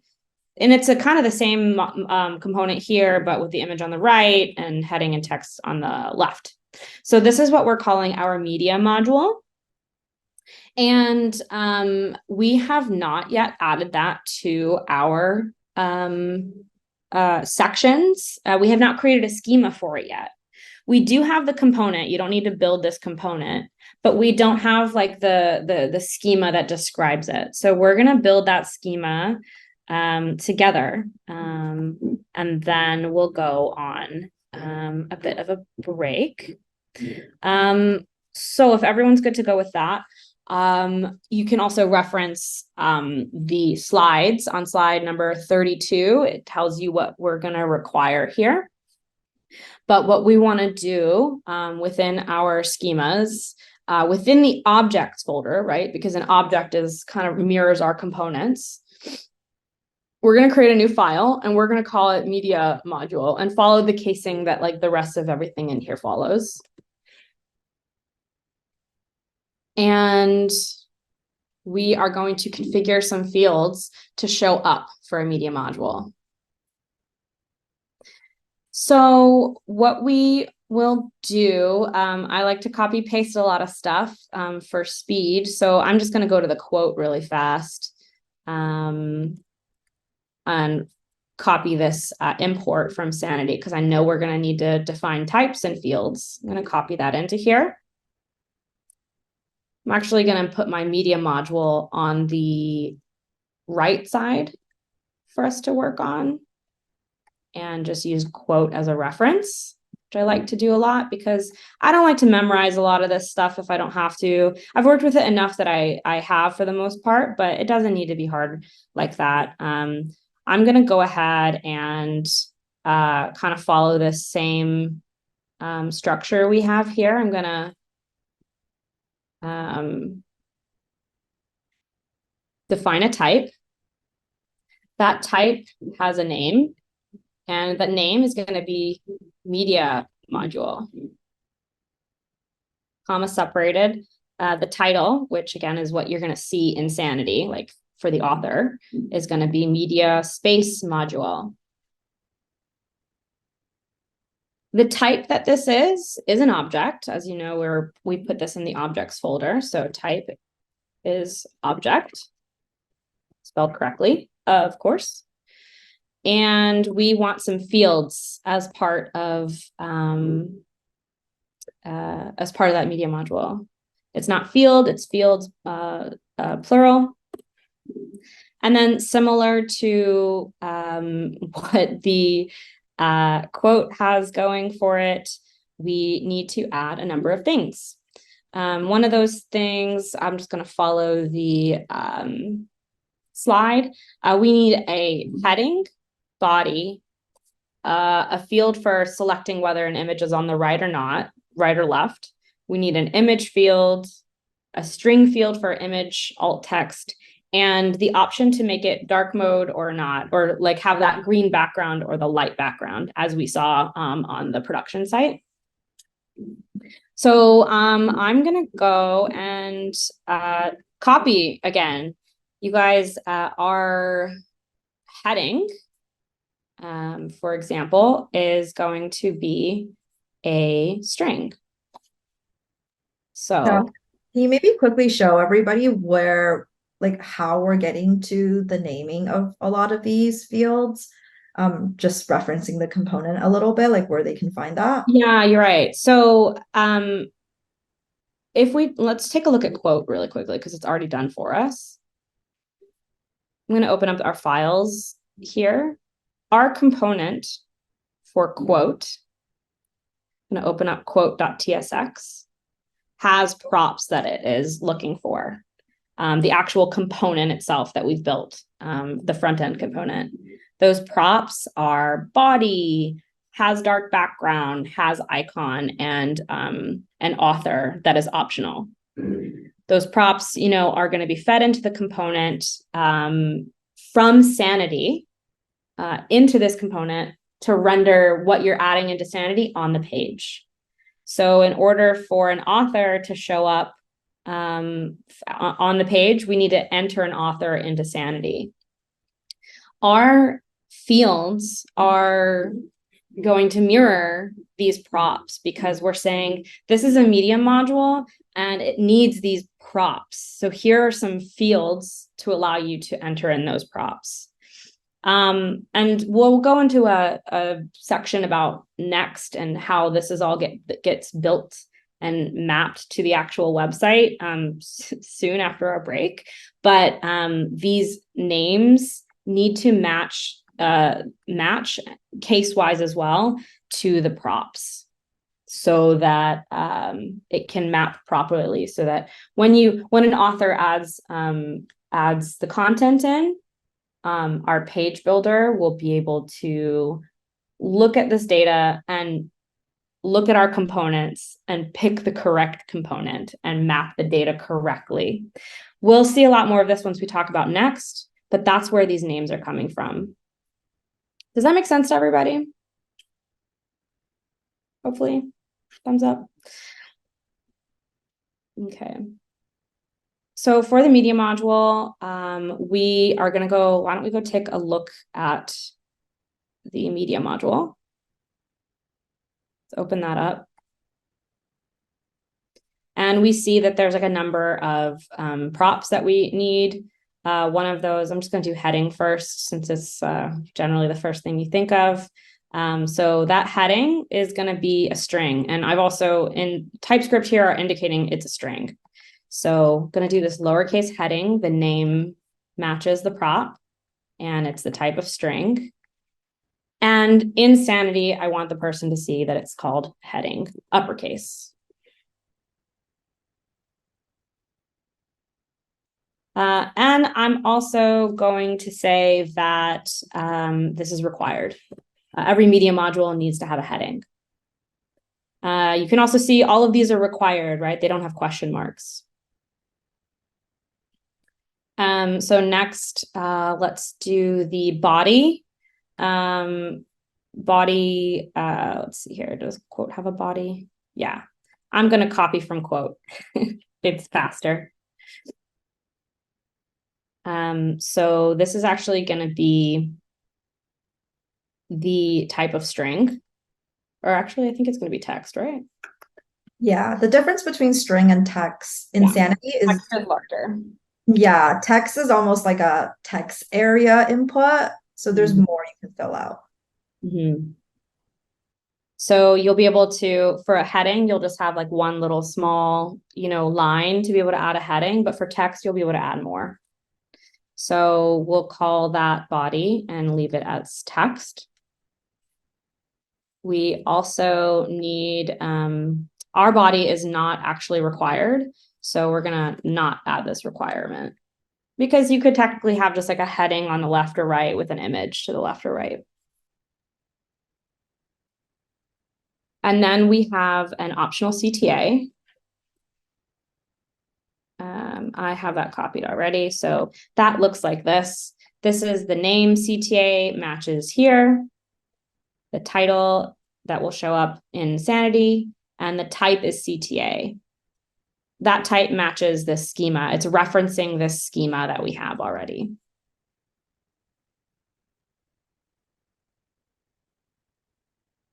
Okay, and then let's see, let's do our is dark next. So is dark is just saying like, hey, do we want green or we want white or the other color that it was? So this one is a little bit different. It is a Boolean. So what we'll have is I'm gonna just, I'll paste that for speed, you guys. Okay, so taking a look at this field, this is a Boolean field. It's going to basically look like a toggle. I think we've seen that in some of the components I've already previewed for you all, but that's what that'll look like. We are making sure that everything is kind of lining up for the name, and we're giving it a question mark into Sanity. Again, this is what the author is going to see. It's the display name. We're going to give it, we have a new key value pair here, initial value. We're just going to say initially, let's just make sure that, it's false, like it's not dark. So if the author doesn't want to always have to choose, we'll give them an initial value. And then this is required.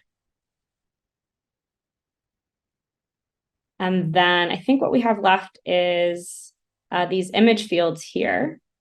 So first, let's add the image itself. If we take a look at quote, you guys can copy it from quote, I think. Oh, no, not quote.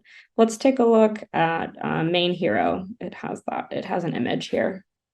I'm going to copy. This is the fastest way to make schemas, you guys. I'm going to copy this image here. This type is from Sanity called image. It has an interesting option called hotspot, which I'll show you what this actually does in the Sanity afterwards, but we'll just set it to true. And then this is not a hero image, right? I copied it. So we want to change it to just be the word image, because that's what the prop is in the media module. And we'll just change this to be image also for Insanity. Let's make this required because all media modules look kind of weird if there's no media. And then we need an image alt. Hopefully everyone's following along. Nancy, I'm not sure if you're following the chat. I think, yeah, you are. Okay, awesome. We're all good. We might want to circle back and maybe dive a little deeper into the CTA and what we're doing there with the type, but we can always do that at the end. Yeah. Let's just finish getting this filled out and we can take a look and answer any questions about this schema. So let's do the image alt field. That's just a string. We just want to add like some text. I'm going to copy this string field here. I'm going to paste it. It is a string. The name is image alt. And I'll just say like, I don't know, alternative text. And this is required. And then finally, another Boolean, as we can see in the media module TSX. It's gonna be another Boolean. So let's copy that from here, from this is dark Boolean that we already created. I'm gonna change this name to image on right. And then change this to say image on right, question mark. And let's just say the initial value for this is true. And I think that accomplishes all of our fields here. So I'm just going to check my Sanity really fast and we will, oh, okay. So before we can actually see this in Sanity, like we've completed the schema and we want to test to see if the schema is working. We need to add this schema to our list of schemas that are available. So we want to go into our sanity.config.ts file, which is in the root. Let me know if you all are following along. You might still be writing your schemas, but maybe take a pause for just a minute to take a look at this. In our Sanity config, This is like setting up the configuration for Sanity. We're saying like, let's use the project ID. The path is /studio. Let's use this data set.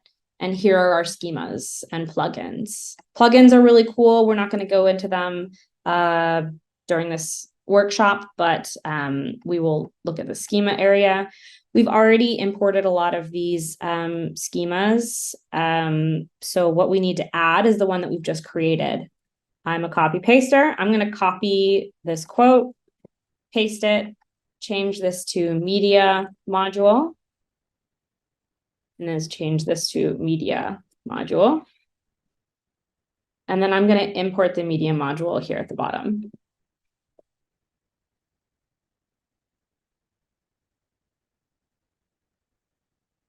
So now this schema is available to us. We have one more step. We need to add it to the schema for the page, right? If we remember, we added these sections to be able to say, like, we want to add a main hero, a quote, all this stuff. Well, we also now want to add our new schema. We want to add a media module.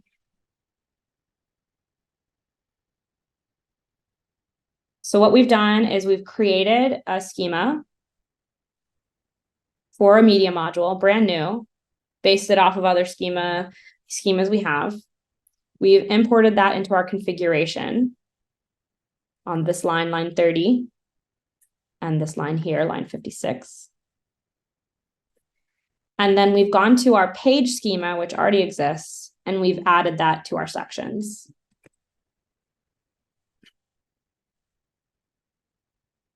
If all goes well, please let me know if you can see the media module showing up in Sanity. What that should look like is this. You should see a media module here. Thumbs up, yeehaws. No, thank you. Thumbs down, heart, anything. Are you guys seeing the media module? I've got a schema error. Okay, we can take a look at those. What I'll actually do is paste what I have, just so you all can compare and maybe get that working. Yeah, most schema errors are usually like little typos that you might have done. That's the most common cause for them. Yeah. Oh, my message is too long. I'm just gonna maybe see if I can send you the fields.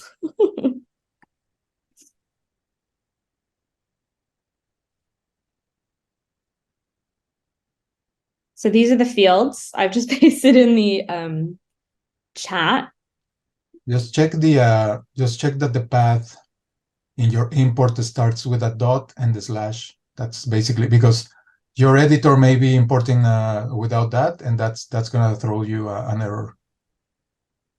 You're saying in the Sanity configuration? In the Sanity configuration, yeah. Were you importing that thing? Visual Studio just doesn't add the dot and the slash when you import it automatically, so that may be the problem too. Yeah, you want to make sure that your media module is reachable in your code. So for me, in my config, I have /sanity/schemas. You just want to make sure that this path is correct. Yeah. That you right click onto media module, it takes you to your media module. But I'll show this here for you so that maybe you can debug any issues that you have. Usually, like Nancy said, if you have an issue with a schema, it's because you've missed a comma, you have misspelled something, or maybe you just haven't closed parentheses or something like that. It's usually something pretty simple like that.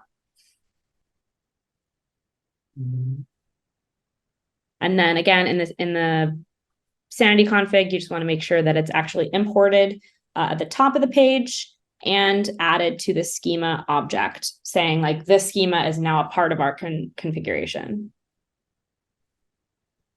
Let's see.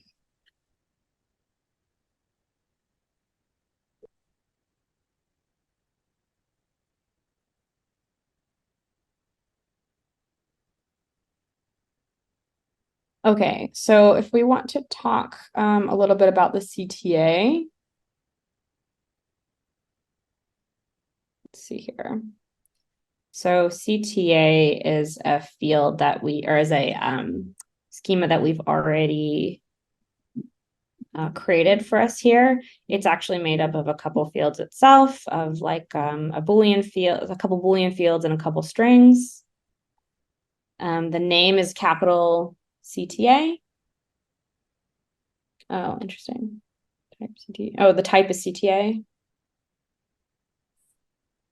The name matches the CTA casing in the media module itself, like the React component.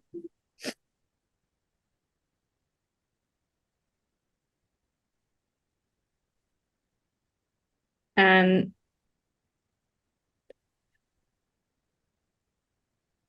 okay. Name should be lowercase. Name should always match the casing of the props that are in your media module or in the component that you're building the schema for. I'll just paste that. Title is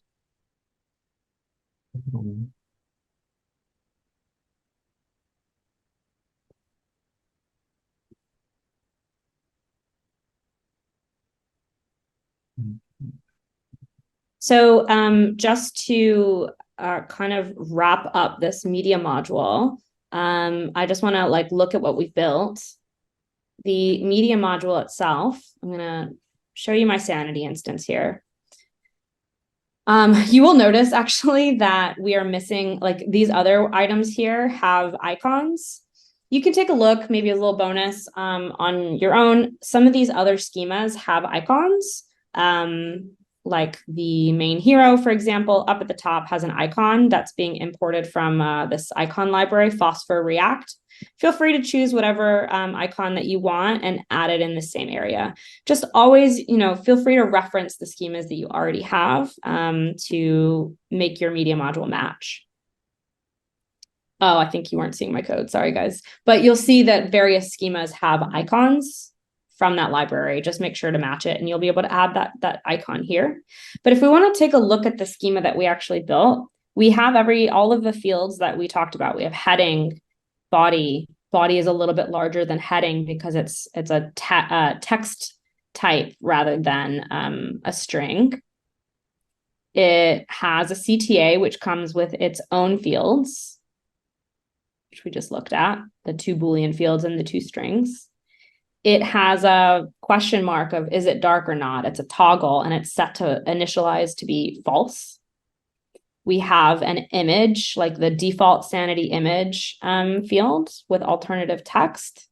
And we have an image on the right Boolean, which is set to the initial saying true, like it is on the right.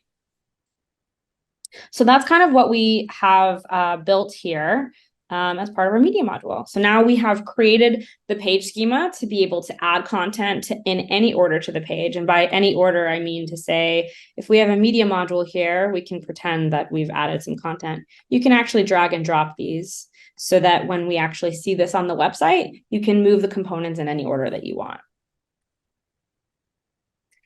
So we've added a new schema as well, our media module to be added to the sections. So that is what we have done here. Let me see if there's anything that was super missed. What we can do now or as part of break or as you are going, you can add other pages. So let's just take a look really quickly at our slides. So slide 33 just has some other content that you can create. We can do some of that together if you like, but like as you go, you can, as we go through this workshop, you can add more. We've already added a homepage with the slug. And we've already added a component in there. We've already added a main hero. We can also add another page, right? Like let's say we want to add a service page and a sub page within that. We can do that. So why don't we try to do a service page, and then as we go, you guys can add more on your own. Just going to show you Sanity here. So I've clicked here to create a new page. I'm going to call this page services. So we have like a services landing page. The path, so the slug is going to be, Pangea, vercel.app/services. And I'm going to add a media module to be the very first thing that you see. I don't know. Let me go take a look at our services page. You can definitely copy what we have here, but I'll copy this media module, which has a CTA, because we just built a media module. So we'll go add the body here, add the heading. We will enable a CTA. I don't know where this is going to go to right now, but I'll just say like it's just going to go back to services for now. This is an example CTA. And then let's say that it is a dark, like a green colored media module. And I'm just going to add a garden image here. So somebody's backyard garden. Someone's. And I'm going to say I actually want the image to be on the left. So image is not on the right. Cool. So I have two pages here. I have our homepage and I have our services page. Please feel free to add other pages. On number 3, I have here that you can create a sub page. So it would look something like services/garden design would be a page, and you can add something that you like here. And then as well as we go, or on your own, or after the workshop, you can also go through and add links to the various pages that you're creating in the navigation. This is a schema that we've already built for you. We just haven't, obviously the content is not filled out. So you can go through and add this content as you're building the content. Okay, so before we get into the Next.js portion, which is coming up, just want to quickly look at how we actually query our content that we just entered in through sort of Sanity. And there's a couple of ways you can actually do this in Sanity. You can use sort of a traditional just API, or you can use GraphQL, or what my personal preference is actually using Sanity's own built-in query language called Grok. And there's a couple of similarities of Grok to GraphQL, but it's a little bit enhanced so that it works a little bit better for the use case of querying content from a headless CMS. So similar syntax in GraphQL, where you're able to specify the shape of your data and you're able to transform it. So what you're getting back is the exact content shape and amount of content that you're looking for, but it also allows you the flexibility to be able to query all of the content or return all of the content, which in GraphQL we can't actually normally do. You have to kind of specify all of the fields or it's not going to return them. So I personally like using Grok. It's got a little bit of a learning curve just because you have to understand what the syntax looks like, but fortunately Sanity makes it pretty easy with their query cheat sheet. So Natalia, I don't know if you want to just copy and paste that in the chat here for everyone to look at, but this kind of goes through probably all of the queries that you'll need to use. But let's just quickly look at an example. Let's take a look. So if we look at the anatomy of a Grok query, we start with sort of this bracket, the star bracket notation, and within it is how we actually do the selecting. So right up here, what we're doing is that we're selecting for all of the content that's of the document page, right? So we've got our type equals page. If you have other document types, you can put those in as well. But for the purposes of this demonstration, we only have the page document. So that's what we're fetching. So what this should allow us to, what the API or the Grok query should return is all of our pages that we've created. In between the brackets is where we actually dictate the shape of the content. So we know that we have a bunch of different fields in our page, and we can either fetch everything, right? So if we want to just return everything from our page object, we can do the ... Or if, let's say, we don't want to return all of this extra content, we just want the slug, for example. In that case, we will specify the slug field. So here I'm going to give this the property slug, and what I can actually do is transform it. So normally Sanity will actually have this be nested as slug.current, but if I don't need it to be nested, I can actually kind of cast it to slug.current to be just flat on the slug property. So a really handy way to kind of play around with this is actually within your studio. So if you head over, you're probably on the desk right now, but if you head over to the Vision tab over here, this is kind of like a Grok playground. If people are used to using the GraphQL playground, it's very similar. So right here, I've got a query here already. Let's delete this part for now. So all I want to do is get all of my documents of the page type to show up with all of my fields. So when I hit fetch, I am able to get all of my content. So I have 6 pages in total over here. This one is our privacy policy page with all of the different sections in it. So you can kind of see I've got my slug. I've got some other metadata that gets passed back from Sanity, but all of my sections with all of the content that we filled out is also here.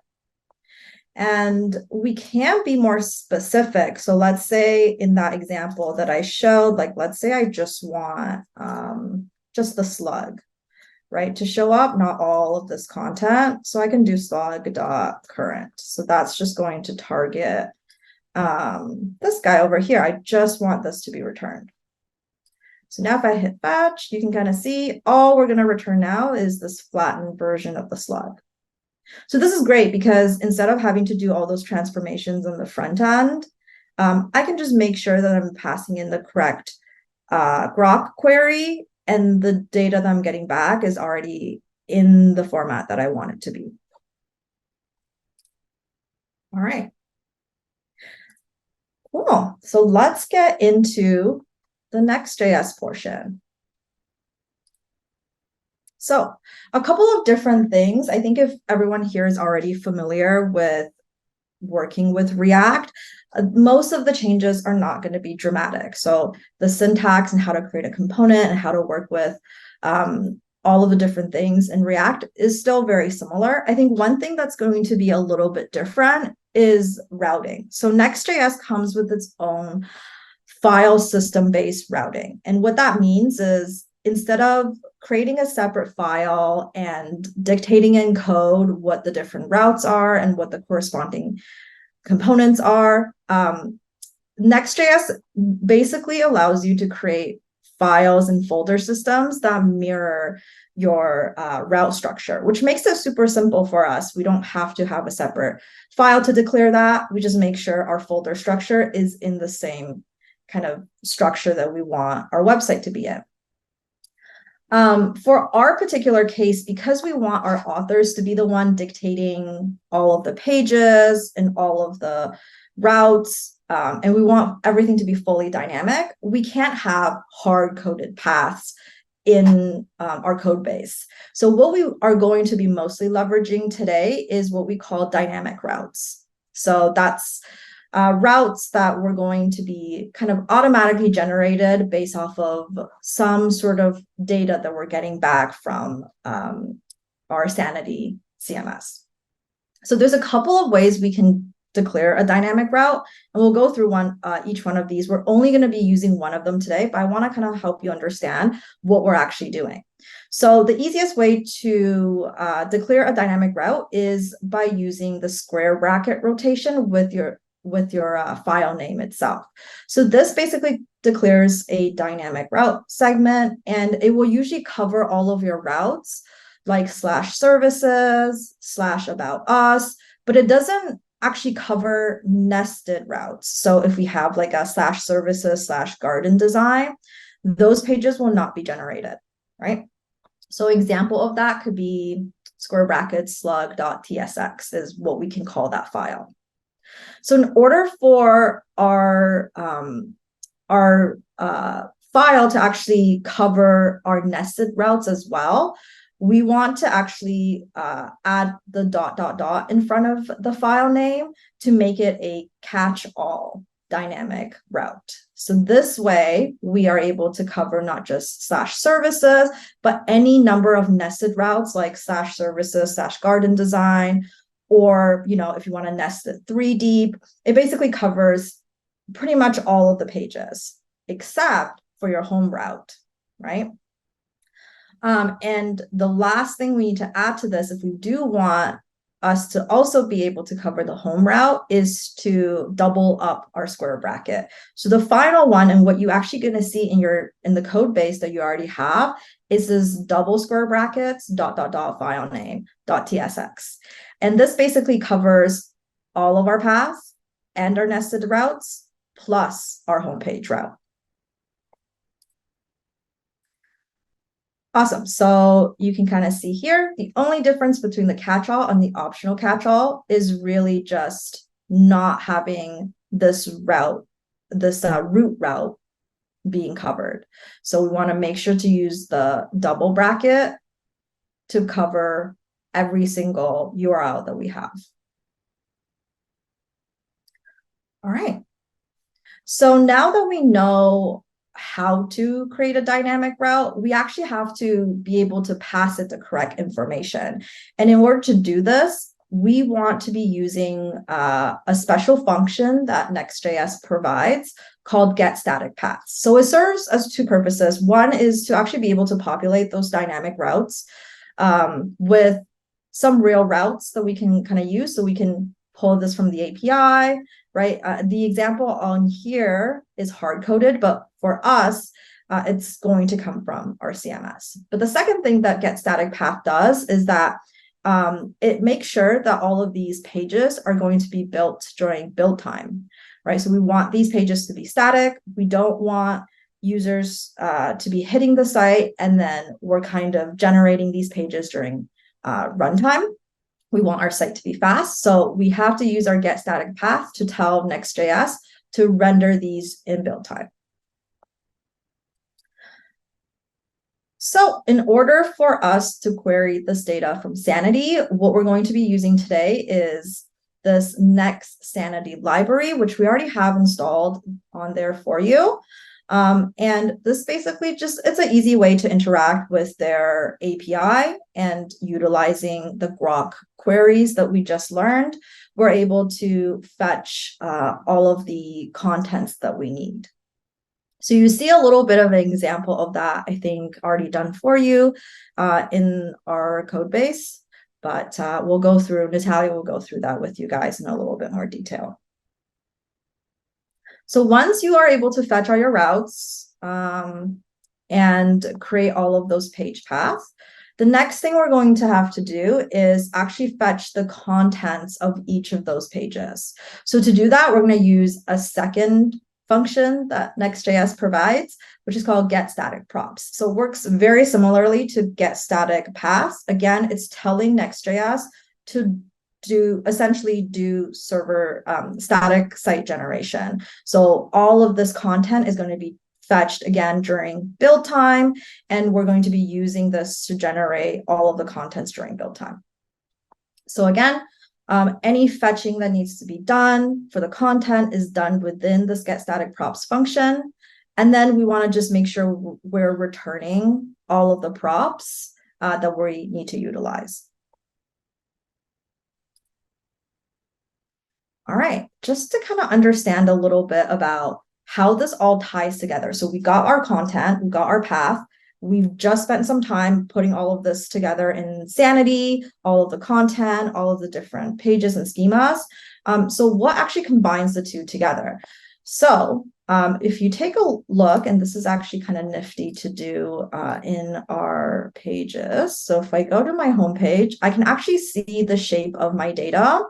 If you go, let's see here, under the three dots, there's an inspect option here. If you click that, you'll actually see the shape of the data that you're getting back for this particular page. So you can kind of see we've got the underscore type page and all of the section information here. So this is kind of helpful to kind of look at. So when you're actually looking at these schemas, you'll realize that when we named them, we were very particular about matching the schema name and also the name of each of the fields. And this really comes in handy when we start building these pages in our Next.js app. We specifically use a build component function to do this. And this should, again, already be done for the most part for you in the code base. And we'll walk through a little bit about what it's actually doing and all of the magic that's kind of happening there. But you'll see something similar in the code base. But we'll first start by importing all of the components that has been created already. So these are all the components that you're going to be using on the pages. And you want to stick it into a component map. So we've got our main hero, quote, feature items, all of the components we want. And then our build component function is going to do the heavy lifting. So it's going to take that JSON that we have right here for each of the pages. It's going to go through this function. And we're first just going to check to see if this is a valid JSON, right? Just by checking to see if there's a underscore type. If there isn't, we're just going to throw an error. Hey, object is not correct, doesn't have the underscore type property. But if it does have the underscore type property, we can actually go ahead and start selecting the correct component, right? And this is why the matching of the name is very important, because right now we're taking the component map, which contains all of our component, and using the value from our JSON, the underscore type, and we're going to select the correct component. So if you imagine if you put a different name, or even if the casing doesn't match, then it won't actually be able to select the correct component type here. And you'll see here that if you're not able to match the type with the component that exists in your component map, there's another error that gets thrown, just letting you know that no component is registered under the underscore type value here. But if all goes well, right, you're able to select the correct component, what we're going to do is we're going to create a new dynamic React component, and we're going to pass it all of the props. So this is why it's also, again, very important for all of your field names to match the prop name, because that's essentially how we're injecting all of the content into our components. All right, let's get started. I think this will all make a little bit more sense once Natalia goes through the hands-on section with you guys. So let's jump right in.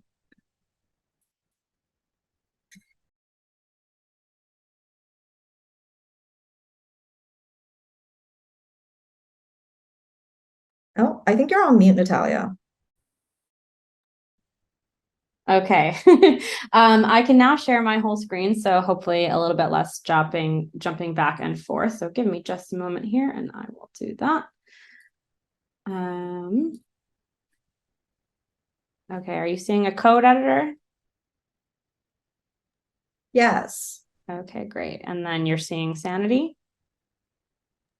Yep. Okay, great. So let's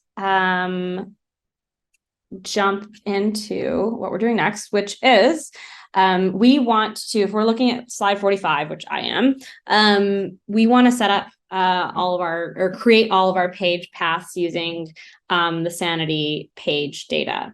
Now, some pretty helpful hints were dropped in the previous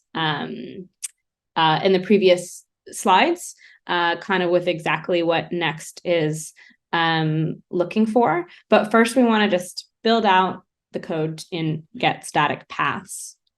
What we want to do is we want to go into this slug file here within Next. So under pages, you'll go to slug, which is using that dynamic path that Nancy mentioned.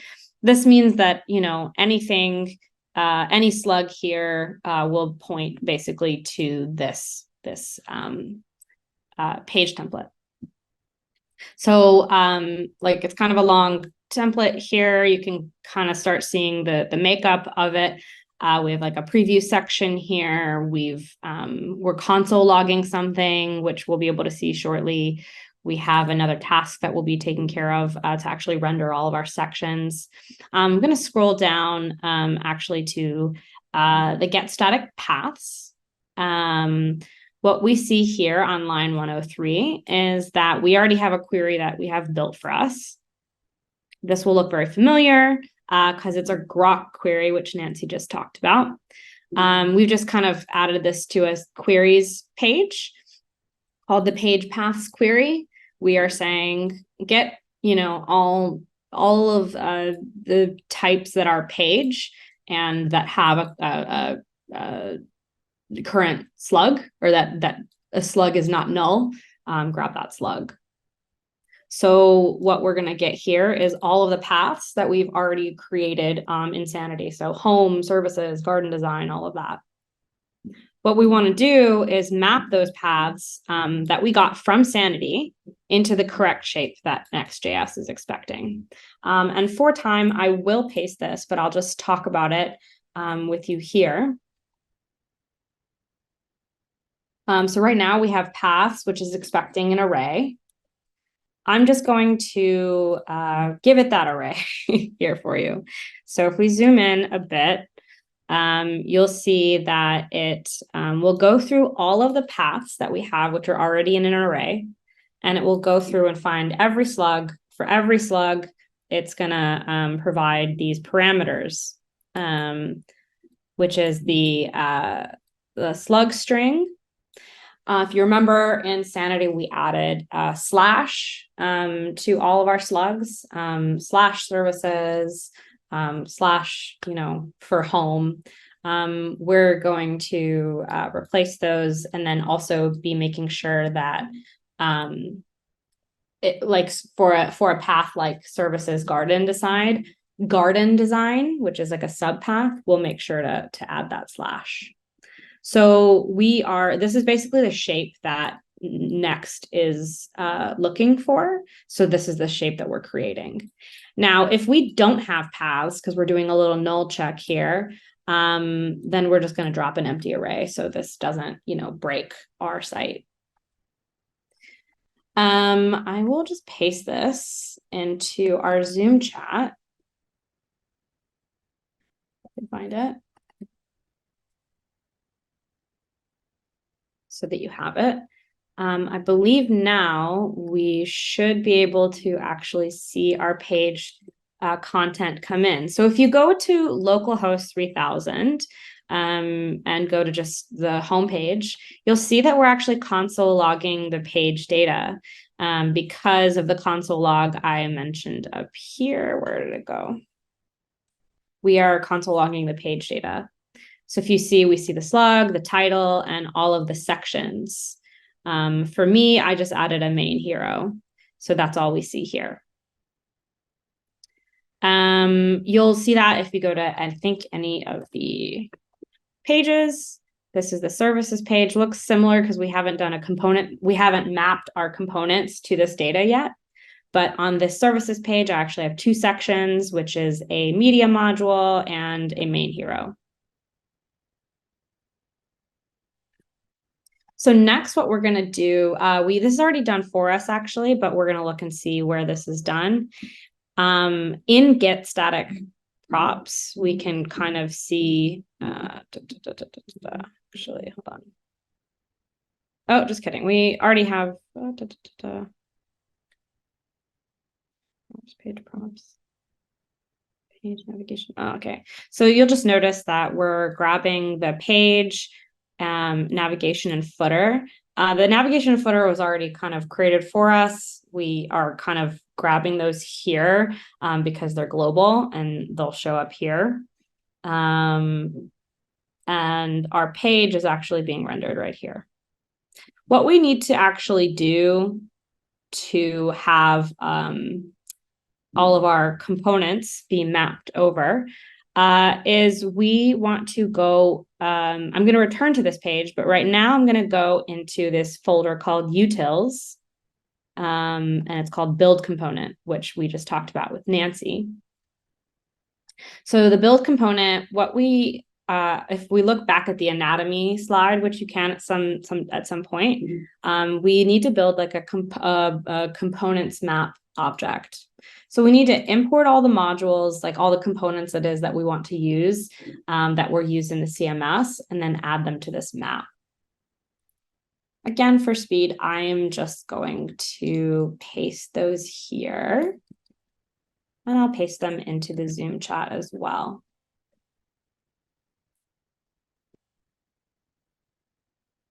Okay, so you'll see at the top of this page, we are importing all of these React components. And then we need to add them here to the component map. So I will paste that here. You guys probably have that, but I will paste it in the Zoom chat anyway. So as part of this component map, we're taking a look at these components and mapping them to the data that we're getting back, which we saw in that console log. So we still won't see anything in our website yet, because we need to go in and actually render these components. So what you'll actually do here is we want to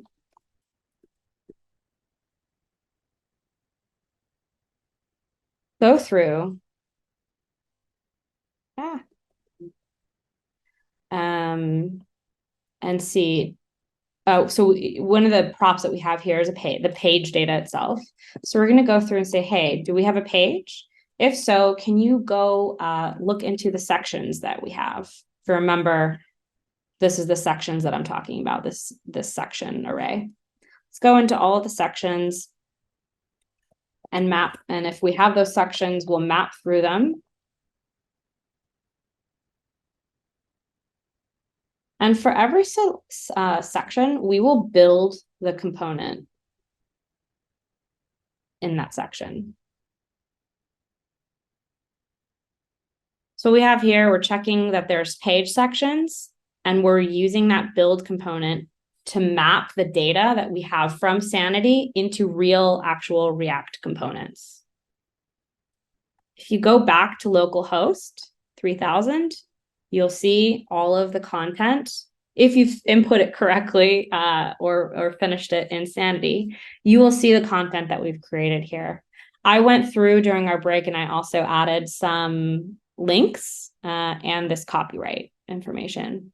Most of my pages just have one component. So we have kind of the stuff that we saw me entering in here. Hopefully everybody gives a thumbs up that they have some content showing up in their local host. And you'll also still, I haven't removed that console log so you can kind of see where all of this data is coming from. Is anybody not seeing it in their local host? Or thumbs up from anyone? I couldn't see it. For some reason, I couldn't copy the text in the chat, but that's okay. I'll catch up after. Yeah, we're running it behind, so I wanted to just make sure to copy that over to you all. I just want to make sure we're not getting any errors and that you guys can see something on your page. So just to review, we are mapping all of our getting all of our paths and adding in the slugs here that Next.js is expecting. So we've done that. This is pasted in. This is in get static paths within our dynamic slug. Strange, you guys can't copy from Zoom. I'll send a link with the solutions for this. Yeah, just give me a second. And then we went through, and for all of the sections that we saw console logged, we're building the components. Nancy has dropped a link to the solution for the slug page. Might be able to copy paste from there. Thanks.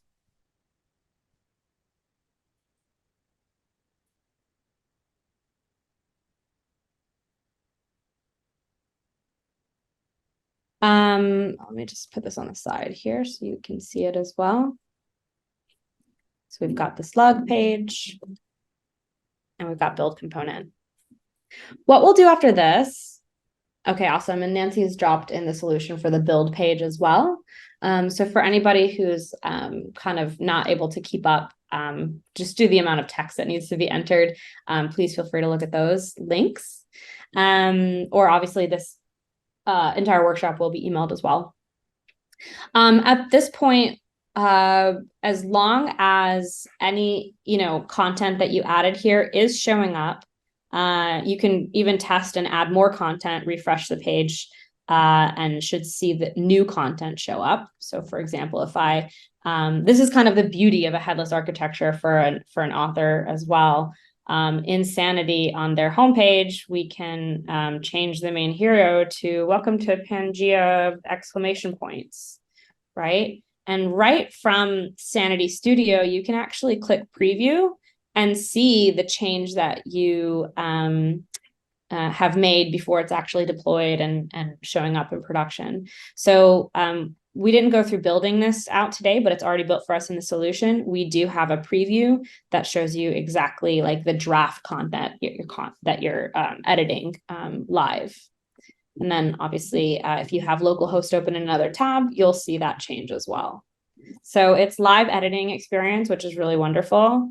And it's an authoring experience that kind of mirrors what we want our authors to be able to do with the components that we've built.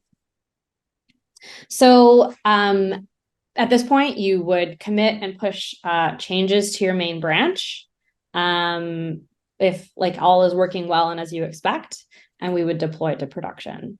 Let's see if I've missed anything here. Nancy, do you want to talk about that? Yeah, let's quickly go through the last bits. I promise Vercel will be super fast. We want to just make sure before we head on to the next section for the deployment that we want to make sure we publish all of the content that you've been changing, or else when you deploy, you're not going to see any content because you haven't published it. When we're working in production, what Sanity is going to return for you when you query is only published content and not your draft content. In preview, it shows both publish and draft. So just want to make sure that that's let me just reshare really quickly to show that in Sanity here, we actually want to publish this content here. If it's still green, you haven't published it yet, or you have changes that haven't been published. It will go gray if you've published it. Okay. All right. Can everyone see the correct screen? I don't know. I'm not seeing anything. In the presentation currently. Oh, okay. Awesome. Okay. So deploying to production. I know some people are still working on this part. If you're still working on this part, it's okay. I think if you want to pause for a second, just so we can do some initial Vercel sign up, you can go back to the React application and always finish it up. But I just want to make sure you guys have the Vercel set up good to go. So in order for us to do this, we want to just go ahead and sign up and create a new project in Vercel. For those of you who haven't signed up yet, you can go ahead and actually just sign up for our free hobby account, which is free to do.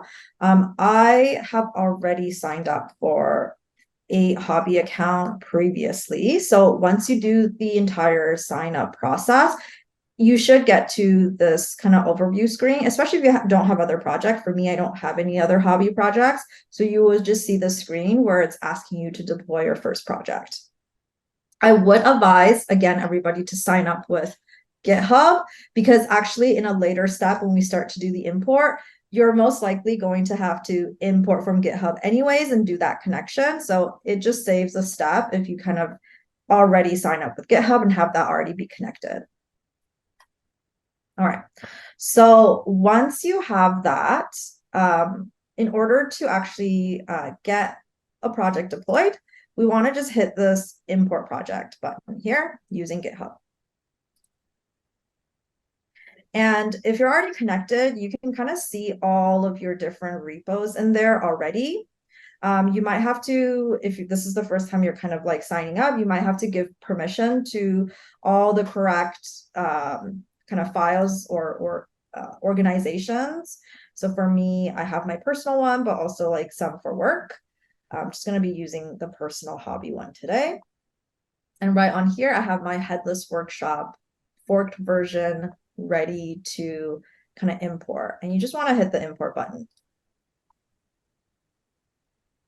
Cool. And honestly, for the most part, this is as much as a setup as you'll need to configure, which you want to mostly just keep it by default. So Vercel is already going to be able to detect what framework that you're already using.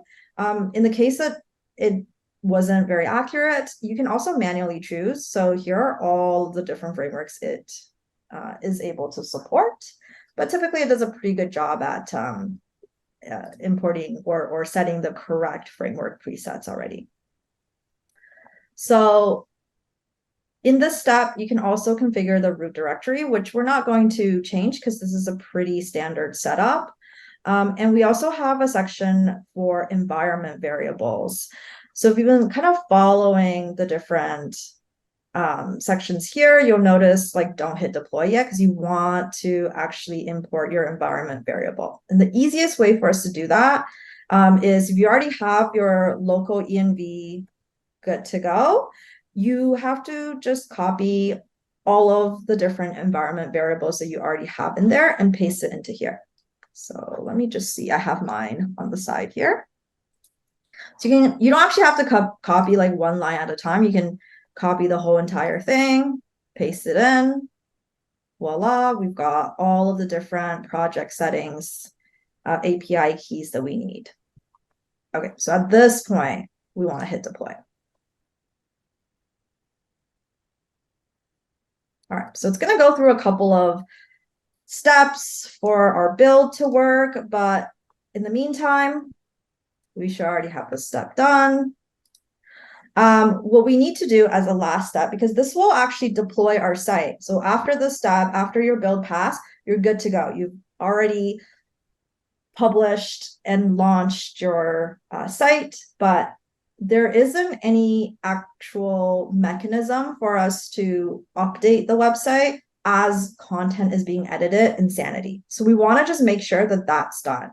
And the way that we do this is by using Vercel's webhooks, so that every time there is a publish or a delete or an update in Sanity, we're re-triggering this build, right? So remember that when we're using SSG, all of the content is actually being generated during build time. So if content is going to be changing, we need to rebuild our application. And so the first thing we want to do here when it comes to the webhook is to first generate a new webhook in Vercel. So this is still going. Let me see if I can. I might have to wait for this to finish, but maybe I'll give some time for people to catch up. Let's take a second here. Any questions so far? Is everyone still kind of just catching up, working through it? Yeah, I'm curious if anyone is super stuck on even just getting the site, like the components to show up, or if there's any questions on how to get things aligned in Vercel. Anyone good? Everyone good?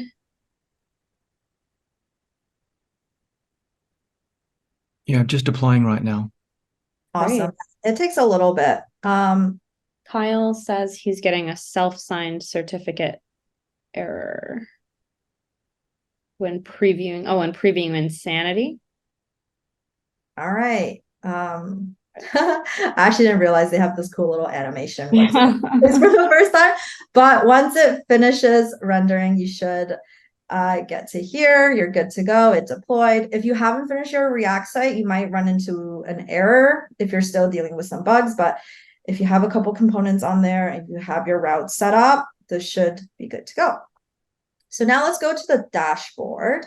So in our dashboard is where we can configure everything. Actually, let me see if I can still go into my build log so you can see. So with just that minimum configuration, which is really just me pressing continue and adding in the env file, you can kind of see that it automatically was able to do our static site generation. So no configuration needed. It already knows that we get these we are able to do server-side rendering if we need to. So there's some options if you want to switch. If you don't want to do SSG, if you want to do server-side, you can do that. But no additional configuration needed. It's kind of by default, which is super nice. All right, so let's jump back to getting our webhooks all set up. So in order to get our webhook set up, let's just go back to our main project page. Let's go to our settings. Always a struggle to figure out where it is. So we want to go into our Git and our deploy hook section. Okay, so let's go to our Git and let's go to our deploy hooks right here.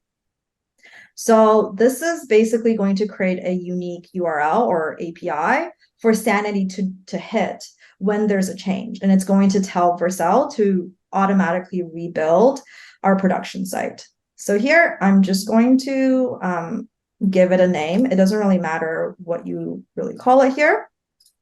Let's say production. Here, we want to make sure to keep this as main.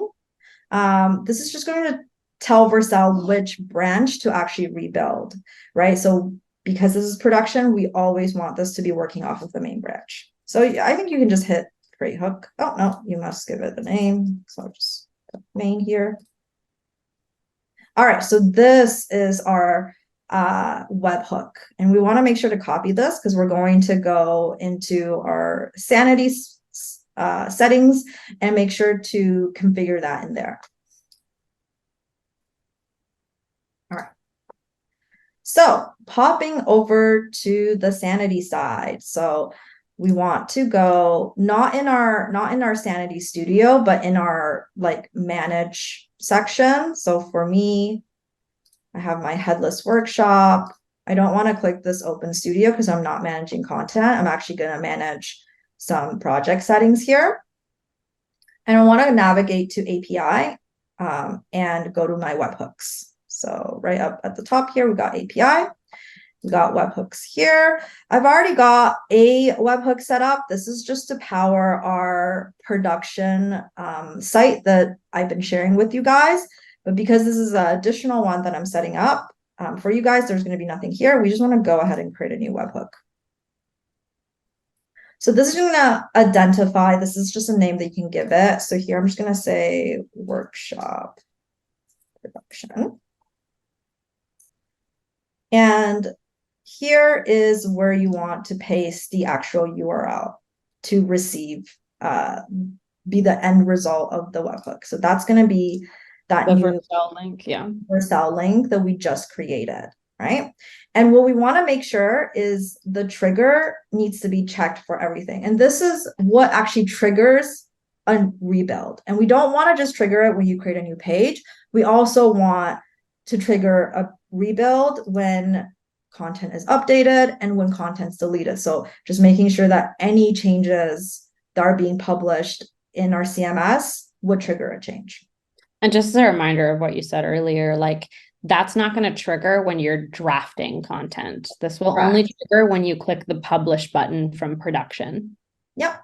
And there's actually a section down here. You can kind of see it's unchecked right now. But let's say for whatever reason you want a build to actually trigger on draft changes, you can actually click this. But as you can imagine, like basically every keystroke followed by like a automatic save will trigger. So this is like probably every couple of seconds as someone's editing content, it will be triggering a lot of changes. All right. Sorry, Nancy. Yeah. Sorry, which section are you on in Sanity.io? Oh. Yeah. So if you want to go to the Sanity.io organizations and make sure you're selecting the actual project that you're in, and don't open the studio. So studio is where like content is being managed, but since we're managing like project settings, we want to just go to the API section. Okay, thanks. Cool. And that's where you'll paste the Vercel link that you copied. Exactly. So once you're here, the first section should be webhooks. For you, there's going to be no webhooks, so you just want to create the webhook. And that's what I was filling in, right? So all you have to fill in is the name, the URL, which is your Vercel URL that you just created, and then making sure you click all three of these before hitting save. Thanks. Awesome. So at this point, we've got sort of the end-to-end workflow. You've got your Sanity set up with the capabilities of creating any page with the set of components that we provided. We've got it deployed through Vercel. So now we have a production link, and we also created a webhook that upon changes that we're making in here, we're actually able to re-trigger the build. So let's take a quick look at that. And for a small site like ours, it's just like a couple minutes or two before you'll probably see that in production. But for a larger site, obviously it might be 15 minutes, 20, depending on how large your, JavaScript, your build file is, how large your site is. So you just want to make sure once you made the change, you press this publish button, because that's the only way it will trigger the webhook. And let's see if all things have gone well for me.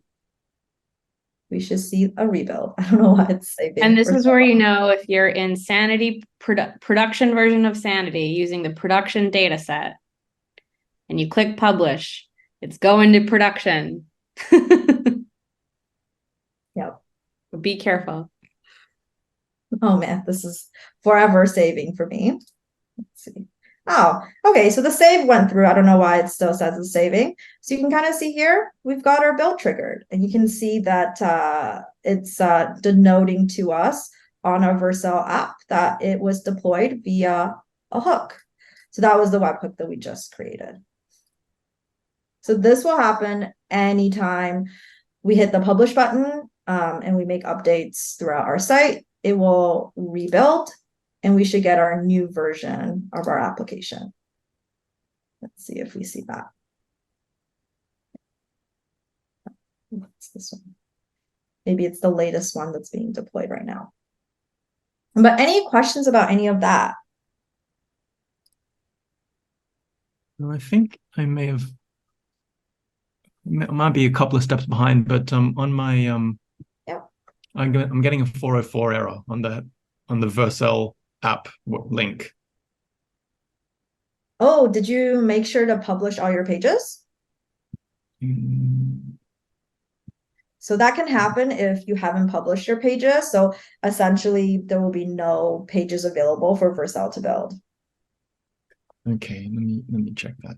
It's just insanity. If the button is green, that means that either it has never been published or there's changes that haven't been published yet. Okay, I'll just check. So that's Insanity. Yeah, the content itself. So if you can imagine, you're maybe you just like are the marketing coordinator for your organization, and they say, hey, we want to change the company slogan to this other thing. So they'll go into Sanity, change the content. They don't care about code. They don't care about anything else. When they click publish, within a few minutes, at least on this small of a website, Vercel will deploy that change. But if they haven't clicked publish yet, there's nothing new to be deployed. I'm in Sanity.io, but where do I see the pages? Okay. So Yeah. once you open up Studio, you should be able to see like the screen right here. So if you go to your pages, you'll see this little like pencil mark right here. If it's grayed out, it means things are published and you actually can't press publish anymore. But let's say the I'm service. just wondering, you might not be in your studio. Oh, I'm in a what- different link. Oh, so that's headless versal.app. Yeah. So if you.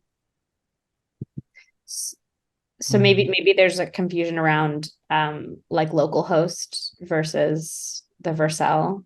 Oh yeah, you can also do it through your local host. That's also possible. It doesn't need to be like a deployed version of Sanity.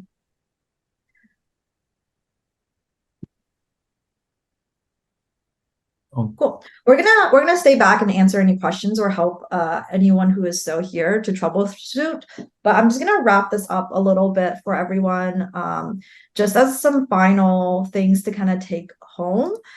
So what we're able to build today is sort of that end-to-end Sanity Next.js Vercel application, but there's actually so much more you can kind of do from the starter app that you've created with us today. Some things to maybe kind of think about and do on your own after the workshop is to see if you can actually make the site your own by obviously adding in your own content, maybe your actual own components.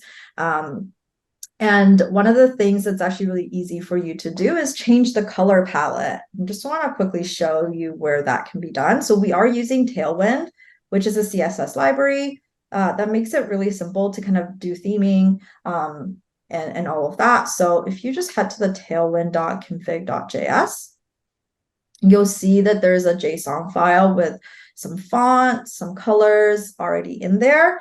If you are curious, if you actually want to change up the colors theme to something different to personalize it, you can always go in here and update the color to a palette of your choosing. So it's super simple, and that will change the color pretty much everywhere that's being used in the app.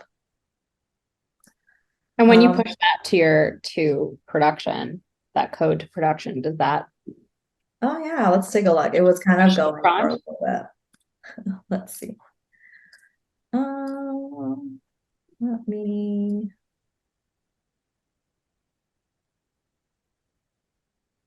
It must be this. Oh, why does it say Rust? Weird. I have like a bunch of them going, so oh, maybe it's. Yeah, I have like a bunch of them deployed. But hopefully it works for you guys since you're just uploading the one. But yeah, that's really it for the workshop. Hopefully you had a lot of fun and learned a lot of new things when it comes to Sanity and Next.js. Like I said earlier, we're going to stick around for any last lingering questions or if anyone's troubleshooting anything else. But if you're good to go, this is the end of the workshop.